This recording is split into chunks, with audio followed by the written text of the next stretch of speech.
The time traveller. তাকে এই নামেই উল্লেখ করা সুবিধাজনক হবে। তিনি আমাদের কাছে একটি গভীর ও জটিল বিষয় ব্যাখ্যা করছিলেন। তার ধূসর চোখ দুটি জ্বলজ্বল ও চকচক করছিল, আর তার সাধারণত ফ্যাকাশে মুখ উত্তেজনায় লাল হয়ে উঠেছিল। আমাদের চেয়ারগুলো, যা তার নিজের তৈরি নকশা ছিল, আমাদের শুধু বসার অনুমতি দিচ্ছিল না, বরং যেন আমাদের জড়িয়ে ধরে আরাম দিচ্ছিল। টাইম ট্রাভেলার বললেন, তোমাদেরকে আমাকে খুব মনোযোগ দিয়ে অনুসরণ করতে হবে। এমন এক দুটি ধারণার বিরোধিতা করতে হবে যেগুলো প্রায় সবাই সত্য বলে মেনে নিয়েছে। এই যেমন ধরো, স্কুলে তোমাদের যে জ্যামিতি শেখানো হয়েছে সেটি একটি ভুল ধারণার উপর ভিত্তি করে তৈরি। আমাদের শুরুতেই এত বড় কিছু মেনে নিতে বলাটা কি একটু বেশি আশা করা নয়? বলল ফিলবি, যে লাল চুলের একজন তর্কপ্রিয় মানুষ। আমি তোমাদের কোনো কিছু যুক্তিসঙ্গত কারণ ছাড়া মেনে নিতে বলছি না। তোমরা শীঘ্রই আমার প্রয়োজনীয় বিষয়গুলো মেনে নেবে। তোমরা নিশ্চয়ই জানো, একটি গাণিতিক রেখা যার কোনো পুরুত্ব নেই বাস্তবে কোনো অস্তিত্ব রাখে না। তাই শেখানো হয়েছিল, তাই তো? ঠিক একইভাবে একটি গাণিতিক সমতলেরও কোনো বাস্তব অস্তিত্ব নেই। এগুলো শুধুই কল্পিত ধারণা। আর শুধুমাত্র দৈর্ঘ্য, প্রস্থ এবং পুরুত্ব থাকার কারণে একটি কিউবও বাস্তবে অস্তিত্বশীল হতে পারে না। এখানে আমি আপত্তি করছি। অবশ্যই একটি কঠিন বস্তু অস্থিতিশীল হতে পারে, সমস্ত বাস্তব জিনিস। অধিকাংশ মানুষই তাই ভাবে। কিন্তু একটু অপেক্ষা করো, একটি ক্ষণস্থায়ী কিউব কি অস্তিত্বশীল হতে পারে? আমি তোমাকে অনুসরণ করতে পারছি না। যে কিউব একেবারে কোনো সময় ধরে স্থায়ী হয় না, তার কি বাস্তব অস্থির থাকতে পারে? ফিলবি চিন্তামগ্ন হয়ে পড়ল। টাইম ট্রাভেলার এগিয়ে এসে বললেন, স্পষ্টতই প্রত্যেক বাস্তব বস্তুর চারটি দিকে বিস্তার থাকা আবশ্যক। তার থাকতে হবে দৈর্ঘ্য, প্রস্থ, পুরুত্ব এবং স্থায়িত্ব বা সময়কাল। কিন্তু আমাদের স্বাভাবিক দুর্বলতার কারণে আমরা এই সত্যটিকে উপেক্ষা করার প্রবণতা রাখি। বাস্তবে প্রতিটি বস্তু, যাকে আমরা চিনি, অবশ্যই একটি নির্দিষ্ট সময়ের মধ্যে অবস্থান করে। সময়ের মধ্যে তার একটি অস্তিত্ব আছে। তুমি বলতে চাইছো যে আমাদের চারপাশের জিনিসগুলো সময়ের মধ্যেও বিষুবত? বলল মেডিকেল ম্যান। ঠিক তাই। সময়ের মধ্যে বিস্তার থাকা ছাড়া আর কোনো বস্তু সম্পন্ন নয়। কিন্তু এটা তো খুবই সহজ ধারণা। সময়কে তো আমরা সবাই অনুভব করি। বলল সাইকোলজিস্ট। অনুভব করা এবং বোঝা এক জিনিস নয়। তোমরা সবাই তিনটি ডাইমেনশনের সম্পর্কে জানো: দৈর্ঘ্য, প্রস্থ এবং উচ্চতা। কিন্তু চতুর্থ ডাইমেনশন বা ফোর্থ ডাইমেনশন, সময় সম্পর্কে তোমরা খুবই কম চিন্তা করো। ফোর্থ ডাইমেনশন, বলে উঠল একজন যুবক। হ্যাঁ, আমাদের স্থান তিনটি মাত্রার মধ্যে সীমাবদ্ধ নয়। যেমন আমরা একটি বিন্দু থেকে একটি রেখা, রেখা থেকে একটি সমতল এবং সমতল থেকে একটি ঘন বস্তু কল্পনা করি, তেমনি আমরা সময়কে আরেকটি মাত্রা বা ডাইমেনশন হিসেবে কল্পনা করতে পারি। আলাদা হলেও এটি একটি ডাইমেনশন। আমরা যেমন একদিকে, অন্যদিকে বা উপর নিচে যেতে পারি, তেমনি আমরা সময়ের মধ্যেও এগিয়ে চলি। শুধু পার্থক্য হলো আমরা সময়ের দিকে একটি মাত্র দিকে এগিয়ে চলতে পারি। আমরা অতীতে ফিরে যেতে পারি না। বলল ফিলবি। এখনো পর্যন্ত পারিনি, কিন্তু সেটাই প্রমাণ করে না যে তা অসম্ভব। উত্তর দিলেন টাইম ট্রাভেলার। তিনি টেবিলের উপর রাখা একটি ছোট্ট যন্ত্রের দিকে ইঙ্গিত করলেন। এটি আমার একটি মডেল, টাইম মেশিনের একটি ছোট সংস্করণ। ঘরের সবাই হঠাৎ আগ্রহী হয়ে উঠল। আমি বোঝাতে চাইছি যে সময়ের মধ্যেও ভ্রমণ করা সম্ভব। যেমন আমরা কোনো দূরের জায়গায় যেতে পারি, তেমনি সময়ের মধ্যেও এগিয়ে বা পিছিয়ে যাওয়া সম্ভব। ফিলবি হেসে উঠল। তাহলে তুমি বলতে চাইছো তুমি ভবিষ্যতে চলে যেতে পারবে? হ্যাঁ। বললেন টাইম ট্রাভেলার শান্তভাবে। এবং অতীতেও? হ্যাঁ। আমরা সবাই কিছুক্ষণ নীরব হয়ে গেলাম। তার কারণ তার কথাগুলো হাস্যকর মনে হচ্ছিল, আবার অদ্ভুতভাবে আকর্ষণীয় লাগছিল। কিন্তু যদি তুমি সত্যিই সময়ের মধ্য দিয়ে ভ্রমণ করতে পারো, তবে তুমি কোথায় যাবে? মেডিকেল ম্যান বললেন। টাইম ট্রাভেলার একটু হাসলেন। আমি ভবিষ্যতে যাব, অনেক দূরের ভবিষ্যতে। তিনি মডেলটির দিকে তাকালেন, যেন সেটির মধ্যে লুকিয়ে থাকা কোনো রহস্য তিনি দেখতে পাচ্ছেন। কারণ ভবিষ্যতই হলো সেই জায়গা যেখানে মানুষ এখনো পৌঁছয়নি।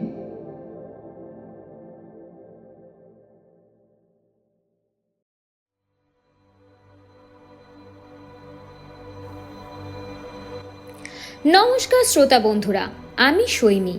কুয়েটসেল ফিল্মস রাইটার্স চয়েসে আপনাদের সকলকে স্বাগত। আজ আমাদের যাত্রা এমন এক দিগন্তে যেখানে বর্তমানে সমস্ত সীমানা মুছে যায়, কিন্তু গল্প যেখানে শেষ হয় বলে আমরা জানি, ঠিক সেখান থেকেই আজ ডানা মেলবে এক নতুন রুদ্রশ্বাস রহস্য। কী সেই রহস্য?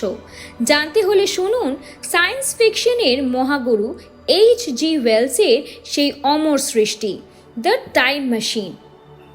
গল্প পাঠে শক্তি, শুনতে থাকুন দ্য টাইম মেশিন।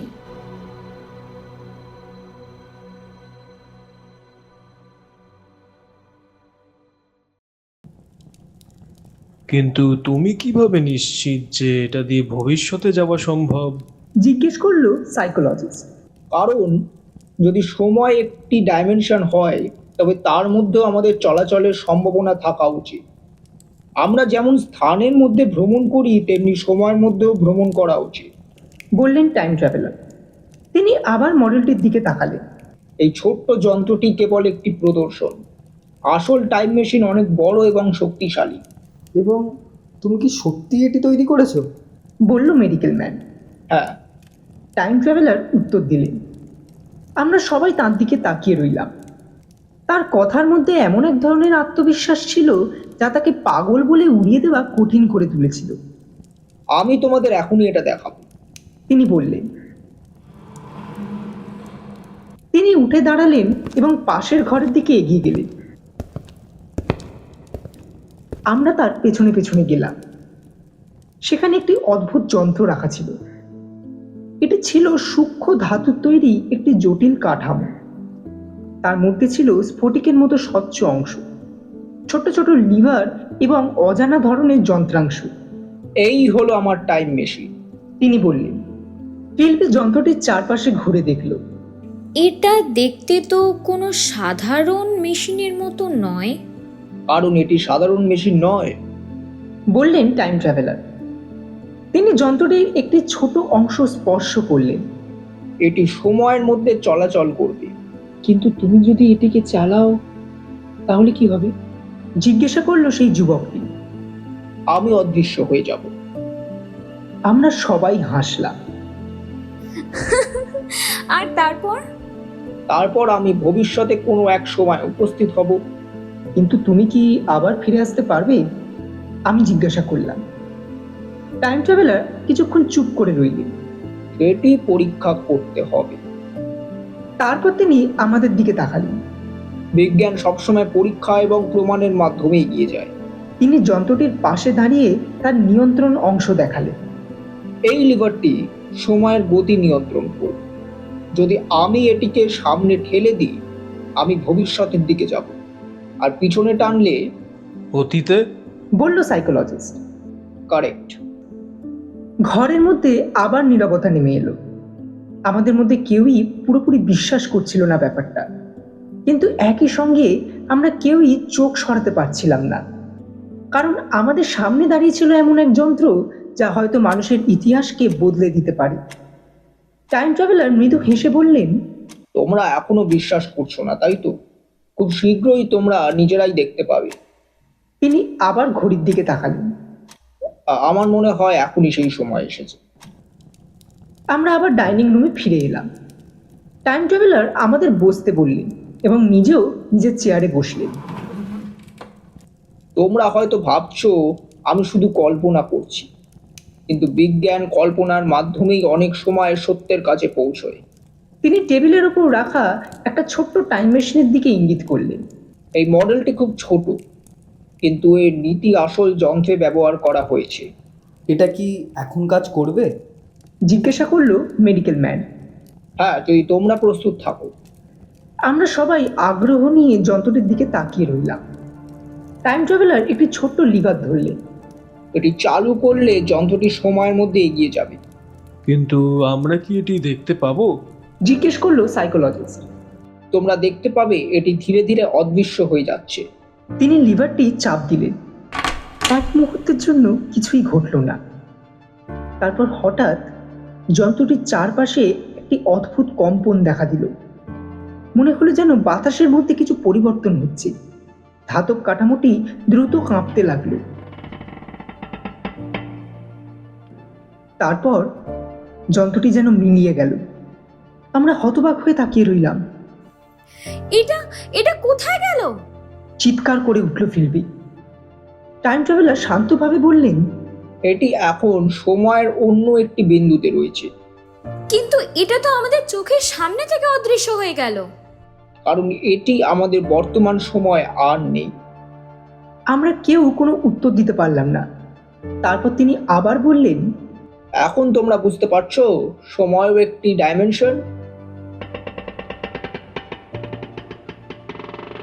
ঠিক তখনই একটি শব্দ শুনলেন, যেন দূর থেকে কোনো যন্ত্র কাজ করছে। তিনি হাসলেন। এটা ফিরে আসছে। কিছুক্ষণের মধ্যেই টাইম মেশিন আবার আমাদের সামনে দেখা দিল। আমরা বিস্ময়ে তাকিয়ে রইলাম। তাহলে এটি সত্যি কাজ করে, বলল সেই যুবকটি। এটি কেবল একটি ছোট্ট পরীক্ষা। আসল যাত্রা হবে আমার নিজের সঙ্গে। তুমি সত্যিই এতে ছেড়ে যাবে? জিজ্ঞেস করলো মেডিকেল ম্যান। হ্যাঁ। কোথায়? আমি জিজ্ঞেস করলাম।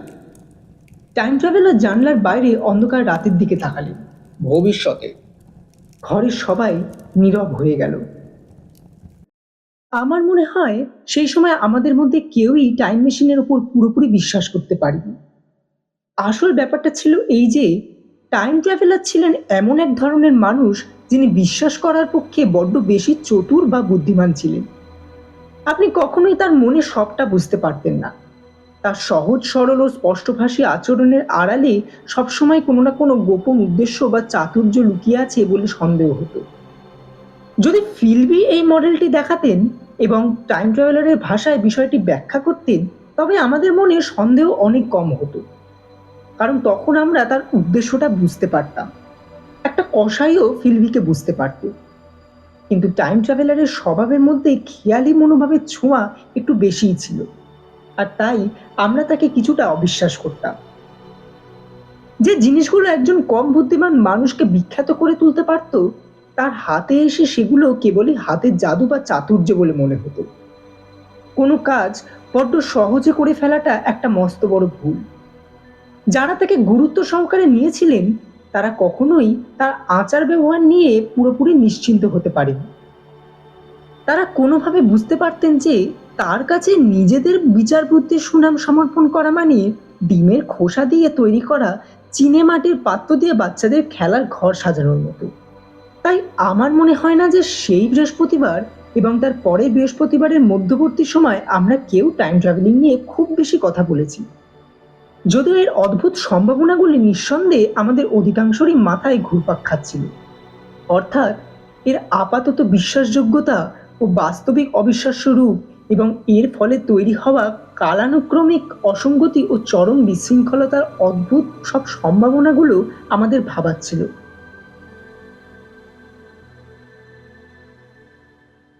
পরের বৃহস্পতিবার আমি আবার রিচমন্ডে গেলাম। আমার মনে হয় আমি ছিলাম টাইম ট্রাভেলারের সবচেয়ে নিয়মিত অতিথিদের মধ্যে একজন, এবং দেরিতে পৌঁছে দেখলাম যে তার ড্রয়িং রুমে ইতিমধ্যেই 4 বা 5 জন মানুষ জড়ো হয়েছে। মেডিকেল ম্যান ফায়ারপ্লেসের সামনে এক হাতে কাগজের টুকরো এবং অন্য হাতে ঘড়ি নিয়ে দাঁড়িয়েছিলেন। আমি চারদিকে টাইম ট্রাভেলারকে খুঁজলাম, কিন্তু পেলাম না। তার নাম উল্লেখ করে জিজ্ঞেস করলাম, তিনি কোথায়? তুমি এইমাত্র এলে? ব্যাপারটা বেশ অদ্ভুত। তিনি অনিবার্য কারণে আটকে পড়েছেন। তিনি আমাকে এই নোটে লিখেছেন যে তিনি যদি 7টার মধ্যে ফিরে না আসেন তবে যেন আমরা ডিনার শুরু করি।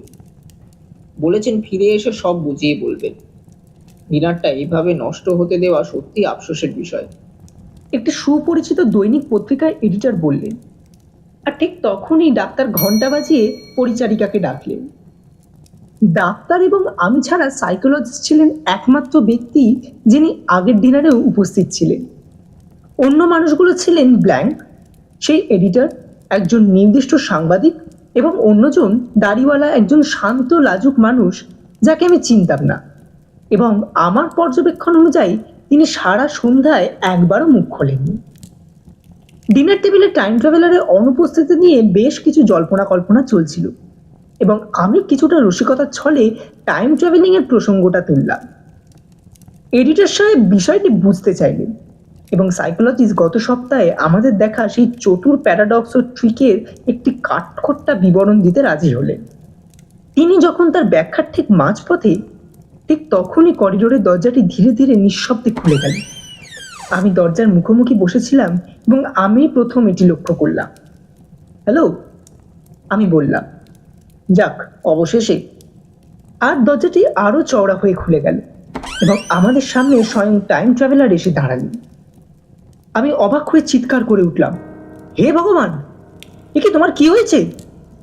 আর ডিনার টেবিলের সবাই দরজার দিকে ঘুরে তাকালেন। তিনি এক অবিশ্বাস্য শোচনীয় অবস্থায় ছিলেন। তার কোটটি ছিল ধুলোবালি ও ময়লায় ভরা এবং হাতা পেয়ে সবুজ রঙের দাগ লেগেছিল। চুলগুলো ছিল উস্কো খুস্কো এবং দেখে মনে হচ্ছিল সেগুলো যেন আরো বেশি ধূসর হয়ে গেছে, হয় ধুলো ময়লার কারণে, না হয় সত্যি সত্যি এর রং ফ্যাকাশে হয়ে গেছিল। তার মুখমণ্ডল ছিল ভুতুড়ে রকমের ফ্যাকাশে। তার চিবুকে একটা বাদামি রঙের কাটার দাগ, একটা ক্ষত যা অর্ধেক শুকিয়েছে। তার অভিব্যক্তি ছিল তীব্র যন্ত্রণার কারণে ক্লান্ত ও কুঁচকানো। কিছুক্ষণের জন্য তিনি দরজার গোড়ায় ইতস্তত করছিলেন, যেন আলোর তীব্রতায় তার চোখ ধাঁধিয়ে গেছে। তারপর তিনি ঘরে ঢুকলেন।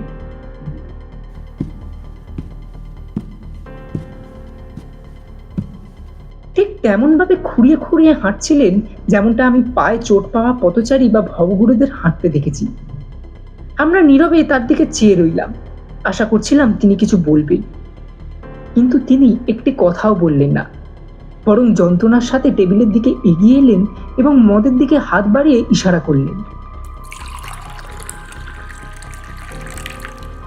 এডিটর এক গ্লাস শ্যাম্পেন তার দিকে এগিয়ে দিলেন এবং মনে হলো এটি তার উপকারে এসেছে, কারণ তিনি টেবিলের চারপাশে তাকালেন এবং তার মুখে সেই পুরনো হাসির একটা ক্ষীণ আভাস ফুটে উঠল। তুমি কোথায় গিয়েছিলে ভাই? ডাক্তার জিজ্ঞাসা করলেন। টাইম ট্রাভেলার যেন শুনতেই পেলেন না। আমি তোমাদের বিরক্ত করতে চাই না, আমি ঠিক আছি। তারপর তিনি থামলেন, গ্লাসটি আরো পূর্ণ করার জন্য বাড়িয়ে দিলেন এবং চক করে এক চুমুকে তা শেষ করলেন। তার চোখ দুটো উজ্জ্বল হয়ে উঠল এবং তার গালে হালকা রঙের ছোঁয়া ফিরে এলো। তার দৃষ্টি আমাদের সবার মুখের ওপর এক ধরনের স্থিমিত অনুমোদনের সাথে বুলিয়ে গেল এবং তারপর সেই উষ্ণ ও আরামদায়ক ঘরটি ঘুরে দেখল। তারপর তিনি আবার কথা বললেন, যেন অত্যন্ত সাবধানে শব্দ চয়ন করছেন। আমি একটু হাত মুখ ধুয়ে জামা কাপড় বদলে আসি, তারপর নিচে এসে সব বুঝিয়ে বলছি। আমার জন্য একটু মাটন বাঁচিয়ে রেখো, প্রচন্ড খিদে পেয়েছে। তিনি এডিটরের দিকে তাকালেন, যিনি সেখানে একজন বিরল অতিথি ছিলেন, এবং আশা করলেন তিনি ভালো আছেন। এডিটর প্রশ্ন করতেই তিনি বলে উঠলেন, আমি তোমাকে পরে বলছি সব। কেমন যেন অদ্ভুত লাগছে, আমি 1 মিনিটের মধ্যে ঠিক হয়ে যাব। তিনি গ্লাসটি নামিয়ে রাখলেন এবং সিঁড়ির দরজার দিকে হেঁটে গেলেন। আমি আবার তার ল্যাংচানো ও পায়ের নরম শব্দের দিকে খেয়াল করলাম এবং নিজের জায়গায় দাঁড়িয়ে দেখতে পেলাম তিনি যখন বাইরে যাচ্ছিলেন তখন তার পা দুটো কেমন ছিল। তার পায়ে একজোড়া ছেঁড়া রক্তে ভেজা মোজা ছাড়া আর কিছুই ছিল না। তারপর তার পেছনে দরজা বন্ধ হয়ে গেল। আমার মন চাইলেও তার পেছনে যাই, কিন্তু তখনই মনে পড়লো যে তিনি নিজের ব্যাপারে কোনো ধরনের হইচই বা বাড়তি মনোযোগ একদম পছন্দ করেন না। 1 মিনিটের জন্য আমার মনটা হয়তো অন্য কোথাও হারিয়ে গেছিল। তারপর একজন বিশিষ্ট বিজ্ঞানীর অদ্ভুত আচরণ। আমি এডিটরকে তার স্বভাবসুলভ হেডলাইনের ভাষায় বলতে শুনলাম, আর এই কথাটি আমার মনোযোগ আবার সেই উজ্জ্বল ডিনারের টেবিলের দিকে ফিরিয়ে আনলো। খেলাটা কিসের? তিনি কি কোনো অপেশাদার ভিক্ষুক সেজে ঢং করছেন? আমি তো কিছুই বুঝতে পারছি না। জার্নালিস্ট প্রশ্ন করলেন। আমি সাইকোলজিস্টের চোখের দিকে তাকালাম এবং তার মুখের অভিব্যক্তি থেকে নিজের মতো করে ব্যাখ্যা খুঁজে নিলাম। আমি ভাবছিলাম টাইম ট্রাভেলারের ব্যথার সাথে খুঁড়িয়ে খুঁড়িয়ে উপরে যাওয়ার কথা। আমার মনে হয় না অন্য কেউ তার ল্যাংচানোটা লক্ষ্য করেছিল। এই বিষয় থেকে প্রথম যিনি পুরোপুরি কাটিয়ে উঠলেন তিনি হলেন মেডিকেল ম্যান, যিনি বেল টিপে পরিচারিকাকে ডাকলেন।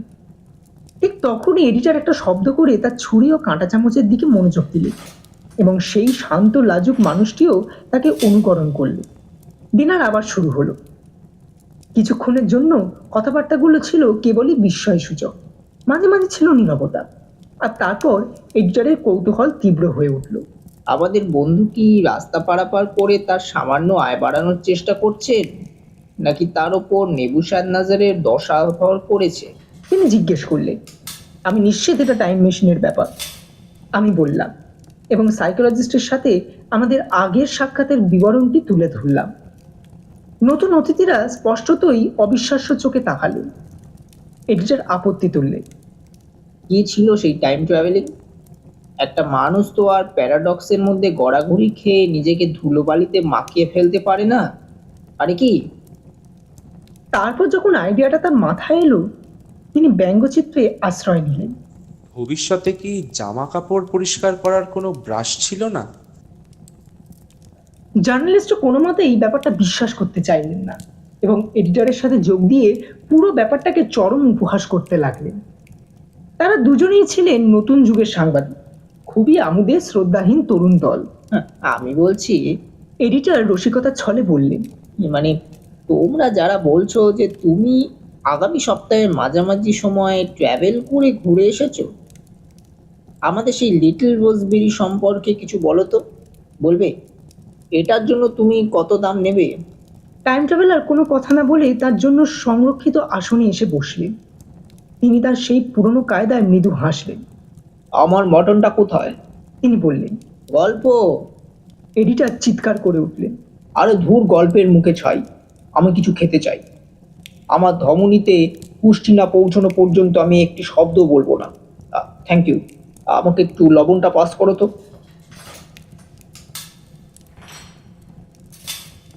একটি শব্দ?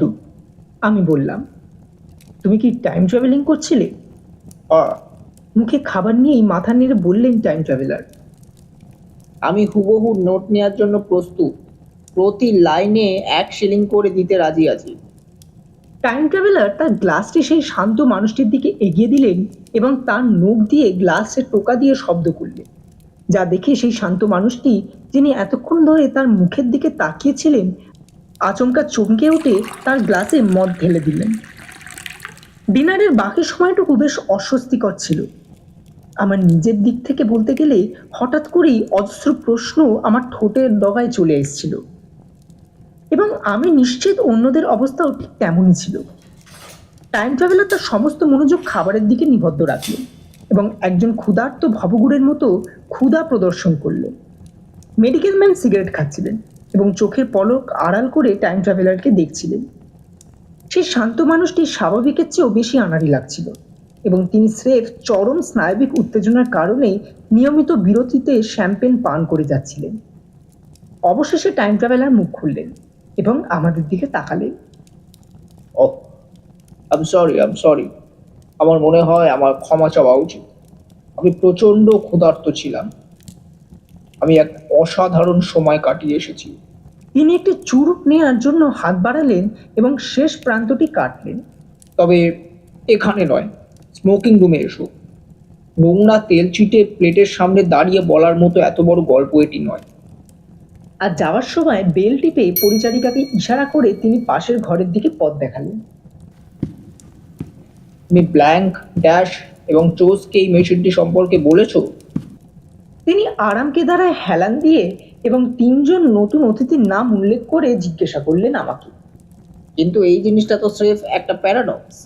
এডিটর বললেন, দেখো, আমি আজ রাতে তোমাদের সঙ্গে তর্ক করতে পারবো না। তোমাদের গল্পটা বলতে আমার আপত্তি নেই, তবে আমি চাই না তোমাদের সঙ্গে কোনো তর্ক করতে।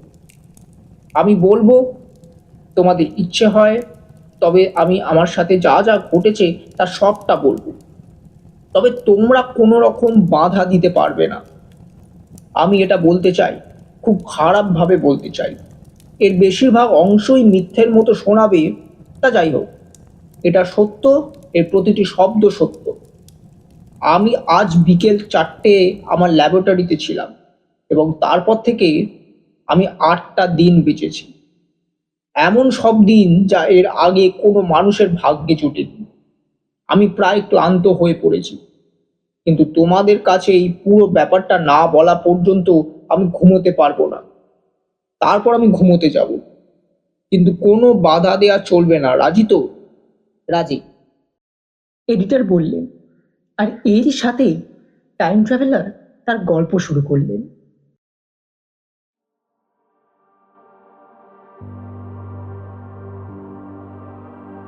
হুম, আমি গত বৃহস্পতিবার আপনাদের কয়েকজনকে টাইম মেশিনের মূলনীতিগুলো সম্পর্কে বলেছিলাম এবং ওয়ার্কশপে থাকা অসম্পূর্ণ আসল জিনিসটি নিজেই দেখিয়েছিলাম। এটি এখন সেখানেই আছে, সত্যি বলতে কিছুটা পথ শ্রান্ত বা জীর্ণ অবস্থায়।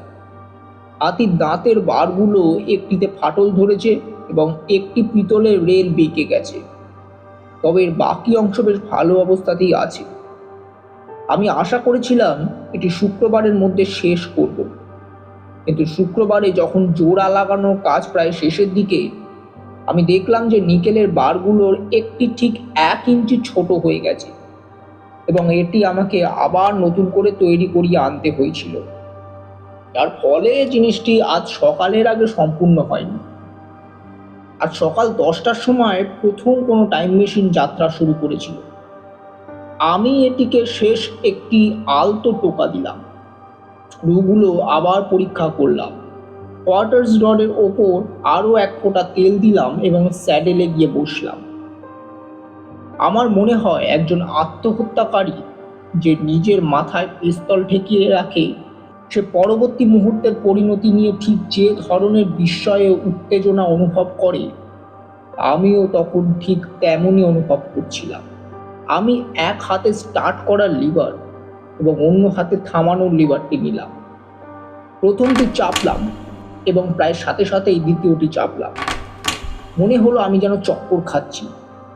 আমি উপর থেকে নিচ পড়ে যাওয়ার মতো এক দুঃস্বপ্নের অনুমতি পেলাম এবং চারিদিক তাকিয়ে দেখলাম ল্যাবরেটরিটি ঠিক আগের মতোই আছে। আদৌ কি কিছু ঘটেছিল? এক মুহূর্তের জন্য আমার সন্দেহ হলো যে আমার বুদ্ধি হয়তো আমার সাথে কোনো খেলা খেলছে। তারপর আমি ঘড়িটির দিকে খেয়াল করলাম। এক মুহূর্ত আগে যেমনটা মনে হয়েছিল ঘড়ির কাঁটা 10টা বেজে 1 মিনিট বা তার কাছাকাছি স্থির ছিল, এখন এটি প্রায় 3:30 ছুঁই ছুঁই। আমি একটা দীর্ঘশ্বাস নিলাম, দাঁতে দাঁত চাপলাম এবং 2 হাত দিয়ে স্টার্ট করার লিভারটা শক্ত করে ধরলাম এবং একটি ধপাস শব্দের সাথে যাত্রা শুরু করলাম। ল্যাবরেটরিটি ঝাপসা হয়ে অন্ধকার হয়ে গেল। মিসেস ওয়াচেট ভেতরে এলেন এবং দৃশ্যত আমাকে না দেখেই বাগানের দরজার দিকে হেঁটে গেলেন। আমি ধরে নিচ্ছি যে সেই জায়গাটি পার হতে তার 1 মিনিট মতো সময় লেগেছিল, কিন্তু আমার কাছে মনে হলো তিনি রকেটের মতো তীব্র গতিতে ঘরটি পার হয়ে গেলেন। আমি লিভারটিকে একদম শেষ প্রান্তের অবস্থানে চাপলাম। একটা বাতি নিভে যাওয়ার মতো করেই রাত নেমে এলো এবং পরবর্তী মুহূর্তে এসে গেল আগামীকাল। ল্যাবরেটরিটি ক্ষীণ ও ঝাপসা হতে লাগলো, তারপর আরও ক্ষীণ, আরও বেশি ক্ষীণ হয়ে গেল। আগামীকালের রাতটি কালো হয়ে এলো, তারপর আবার দিন, আবার রাত, আবার দিন, আরও দ্রুত, আরও দ্রুততর গতিতে। আমার কানে একটা ঘূর্ণি শব্দের গুঞ্জন তৈরি হলো এবং আমার মনে এক অদ্ভুত অসার বিশৃঙ্খলা ভর করল। আমি ভয় পাচ্ছি যে আমি টাইম ট্রাভেলিংয়ের সেই অদ্ভুত অনুভূতিগুলো আপনাদের কাছে পুরোপুরি বোঝাতে পারবো না। সেগুলো অত্যন্ত অস্বস্তিকর। এটি ঠিক তেমনই এক অনুভূতি যা কেউ একটি রোলার কোস্টার চললে পায়, এক অসহায় তীব্র গতির সম্মুখ যাত্রা। আমার মধ্যেও ঠিক তেমনি ভয়াবহ পরিণতির আশঙ্কা হচ্ছিল, যেন এখনই কোনো মস্ত বড় সংঘর্ষ ঘটতে চলেছে। আমি যত গতি বাড়াচ্ছিলাম, দিন ও রাতগুলো একটি কালো ডানা ঝাপটারির মতো একে অপরের পিছু নিচ্ছিল। ল্যাবরেটরির সেই আবছা আভাসটি একসময় আমার কাছ থেকে দূরে সরে গেল এবং আমি দেখলাম সূর্যটি আকাশের বুক জুড়ে অত্যন্ত দ্রুত লাফিয়ে লাফিয়ে পার হচ্ছে। প্রতি মিনিটে তা এক একটি দিন চিহ্নিত করে যাচ্ছে। আমার মনে হলো ল্যাবরেটরিটি হয়তো ধ্বংস হয়ে গেছে এবং আমি খোলা আকাশের নিচে চলে এসেছি। আমার চোখে স্ক্যাফোল্ডিংয়ের একটা আবছা ছাপ পড়ল, কিন্তু কোনো গতিশীল জিনিস সম্পর্কে সচেতন হওয়ার জন্য আমি ইতিমধ্যে বড্ড বেশি দ্রুত চালাচ্ছিলাম। আজ পর্যন্ত যত ধীর গতির শামুক পৃথিবীতে চড়েছে তাও আমার কাছে বড্ড দ্রুত ছুটে গেল। আলো ও অন্ধকারের এই ঝিলিক বা পর্যায়ক্রমিক পরিবর্তন আমার চোখের জন্য অত্যন্ত বেদনাদায়ক ছিল। তারপর সেই অন্তর্বর্তী অন্ধকারের মাঝে আমি চাঁদকে তার রূপ পরিবর্তনের পর্যায়গুলো অর্থাৎ অমাবস্যা থেকে পূর্ণিমা পেরিয়ে দ্রুত ঘুরতে দেখলাম এবং চক্রাকারের নক্ষত্রমালার একটি আবছা আভাস পেলাম। কিছুক্ষণের মধ্যেই আমি যখন আরও গতি বাড়িয়েছিলাম, দিন ও রাতের এই স্পন্দন এক একটানা ধূসরতায় রূপ নিল। আকাশ এক চমৎকার গভীর নীল রং ধারণ করল, যা ভোরের আলো আঁধারি বা টয়লাইটের মতো এক দীপ্তিময় রং। সেই লাফিয়ে চলা সূর্যটি মহাকাশে একটি আগুনের রেখা বা উজ্জ্বল খিলানে পরিণত হলো। চাঁদ হয়ে গেল একটি ক্ষীণ এবং পরিবর্তনশীল বলয়, আর নক্ষত্রদের আমি কিছুই দেখতে পাচ্ছিলাম না, কেবল মাঝে মাঝে নীলের মাঝে একটি উজ্জ্বল বৃত্তের মতো ঝলকানি ছাড়া। চারপাশের ল্যান্ডস্কেপ ছিল কুয়াশাচ্ছন্ন এবং অস্পষ্ট। আমি তখনও সেই পাহাড়ের ঢালুতেই ছিলাম যার ওপর এই বাড়িটি এখন দাঁড়িয়ে আছে, এবং পাহাড়ের সেই অংশটি আমার ওপর ধূসর ও আবছা হয়ে জেগে উঠেছিল। আমি দেখলাম গাছপালাগুলো বাষ্পের কুণ্ডুলির মতো বাড়ছে এবং পরিবর্তিত হচ্ছে, কখনো বাদামি, কখনো সবুজ। সেগুলো বাড়ছিল, ছড়িয়ে পড়ছিল, কাঁপছিল এবং বিলীন হয়ে যাচ্ছিল। আমি দেখলাম বিশাল বিশাল ভবনগুলো আবছা কিন্তু চমৎকারভাবে গড়ে উঠছে এবং স্বপ্নের মতো মিলিয়ে যাচ্ছে।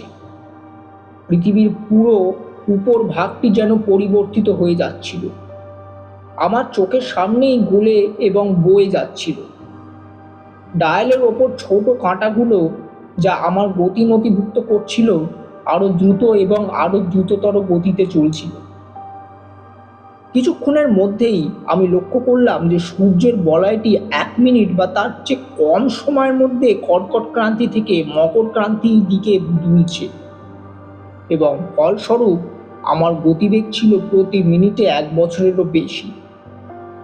আর মিনিটে মিনিটে ধপধপে সাদা বরফ পুরো পৃথিবী জুড়ে চমকে উঠছিল, তারপর আবার মিলিয়ে যাচ্ছিল, যার পরেই আসছিল বসন্তের উজ্জ্বল ও ক্ষণস্থায়ী সবুজ রূপ। শুরুতে যে অস্বস্তিকর অনুভূতিগুলো ছিল তা এখন কিছুটা কম তীব্র লাগছিল। সেগুলো একসময় রূপান্তরিত হয়ে এক ধরনের হিস্টোরিক্যাল বা উন্মাদনাময় উল্লাস পরিণত হচ্ছে। আমি অবশ্য মেশিনটির একটি আনাড়ি ধরনের দুলুনি লক্ষ্য করলাম, যার কোনো কারণ আমি খুঁজে পাচ্ছিলাম না, কিন্তু আমার মন এতটাই বিভ্রান্ত ছিল যে সেদিকে মনোযোগ দেওয়ার সুযোগ ছিল না। তাই আমি এক ধরনের উন্মাদনা মাথায় নিয়ে আমি নিজেকে ফিউচারিটির দিকে ছুড়ে দিলাম। শুরুতে আমি থামার কথা খুবই কম ভেবেছিলাম। এই নতুন অনুভূতিগুলো ছাড়া অন্য কোনো কিছুর কথা মাথায় আসছিল না, কিন্তু কিছুক্ষণের মধ্যেই আমার মনে নতুন কিছু ধারণা জন্ম নিল, এক ধরনের কৌতূহল এবং সেই সাথে এক ধরনের ভয়। যতক্ষণ না সেগুলো আমাকে পুরোপুরি গ্রাস করে নিল, ততক্ষণ সেই ধারণাগুলো আমার মনের মধ্যে চলল। মানব জাতির কি অদ্ভুত বিকাশ! আমাদের এই আদিম সভ্যতার উপর কি চমৎকার অগ্রগতি হয়েছে! আমি দেখতে পাবো যখন আমি প্রায় কাছাকাছি গিয়ে সেই আবছা মায়াবী পৃথিবীর দিকে তাকাবো যা আমার চোখের সামনে দিয়ে ছুটে চলেছে। আমি দেখলাম আমার চারপাশে চমৎকার ও বিশাল সব স্থাপত্য গড়ে উঠেছে, যা আমাদের নিজেদের সময় যে কোনো ভবনের চেয়েও অনেক বেশি বিশাল, এবং তবুও সেগুলো যেন আলো আর কুয়াশা দিয়ে তৈরি বলে মনে হচ্ছিল। আমি পাহাড়ের ঢালে আরো গাঢ় সবুজ প্রবাহ দেখতে পেলাম, যা কোনো শীতকালীন বিরতি ছাড়াই সেখানে স্থায়ী ছিল। এমনকি আমার এই বিভ্রান্তির পর্দার আড়াল থেকেও পৃথিবীকে অত্যন্ত সুন্দর দেখাচ্ছিল। আর এইভাবেই আমার মন আবার থামার বিষয়ের দিকে ফিরে এলো। মূল ঝুঁকিটি ছিল এমন একটি সম্ভাবনা বা আশঙ্কা যে আমি হয়তো মহাকাশে এমন কোনো বস্তুর সন্ধান পেয়ে যাব যা আমি অথবা আমার মেশিনটি ইতিমধ্যে দখল করে আছে। আমি যতক্ষণ সময়ের মধ্যে দিয়ে অত্যন্ত উচ্চ গতিতে ট্রাভেল করছিলাম, ততক্ষণ এটি খুব একটা গুরুত্বপূর্ণ ছিল না। আমি বলতে গেলে ক্ষীণ হয়ে গিয়েছিলাম। মধ্যবর্তী পদার্থগুলো ফাঁক ফোকর দিয়ে একটি বাষ্পের মতো পিছলে যাচ্ছিলাম। কিন্তু একদম থেমে যাওয়ার অর্থ হলো আমার নিজের প্রতিটি অণু দিয়ে আমার পথে যা কিছু আছে তার সাথে আটকে যাওয়া বা ধাক্কা খাওয়া। এর মানে হলো আমার পরমাণুগুলোকে সেই প্রতিদ্বন্দ্বিকার পরমাণুগুলোর সাথে এত নিবিড় সংস্পর্শে আনা যে একটি গভীর রাসায়নিক বিক্রিয়া, সম্ভবত একটি দূরপ্রসারী বিস্ফোরণ ঘটে যাবে, এবং আমিও আমার মেশিন সম্ভাব্য সমস্ত মাত্রা থেকে ছিটকে গিয়ে সেই অজানা বা আননোনের মধ্যে বিলীন হয়ে যাব। আমি যখন মেশিনটি তৈরি করেছিলাম, তখন এই সম্ভাবনাটি আমার মাথায় বারবার এসেছিল, কিন্তু তখন আমি এটিকে একটি অনিবার্য ঝুঁকি হিসেবেই সানন্দে মেনে নিয়েছিলাম, যে ঝুঁকিগুলো একজন মানুষকে নিতেই হয়। এখন ঝুঁকিটি ছিল অনিবার্য, আর আমি এটিকে সেই আগের আমোদের দৃষ্টিতে দেখতে পাচ্ছিলাম না। আসল বিষয়টি হলো সব কিছুর এই পরম অদ্ভুততা মেশিনটির সেই অসুস্থ ঝাঁকুনি ও দুলুনি এবং সর্বোপরি দীর্ঘ সময় ধরে নিচে পড়ে যাওয়ার মতো অনুভূতিটি আমার স্নায়ুকে পুরোপুরি বিপর্যস্ত করে তুলেছিল। আমি নিজেকে বললাম যে আমি কখনোই থামতে পারবো না, এবং এক ধরনের খিটখিটে জেদ নিয়ে আমি তখনই থেমে যাওয়ার সিদ্ধান্ত নিলাম।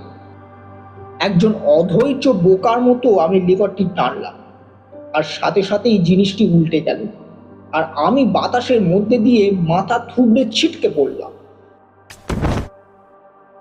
আমার কানে একটা বজ্রপাতের মতো শব্দ হলো।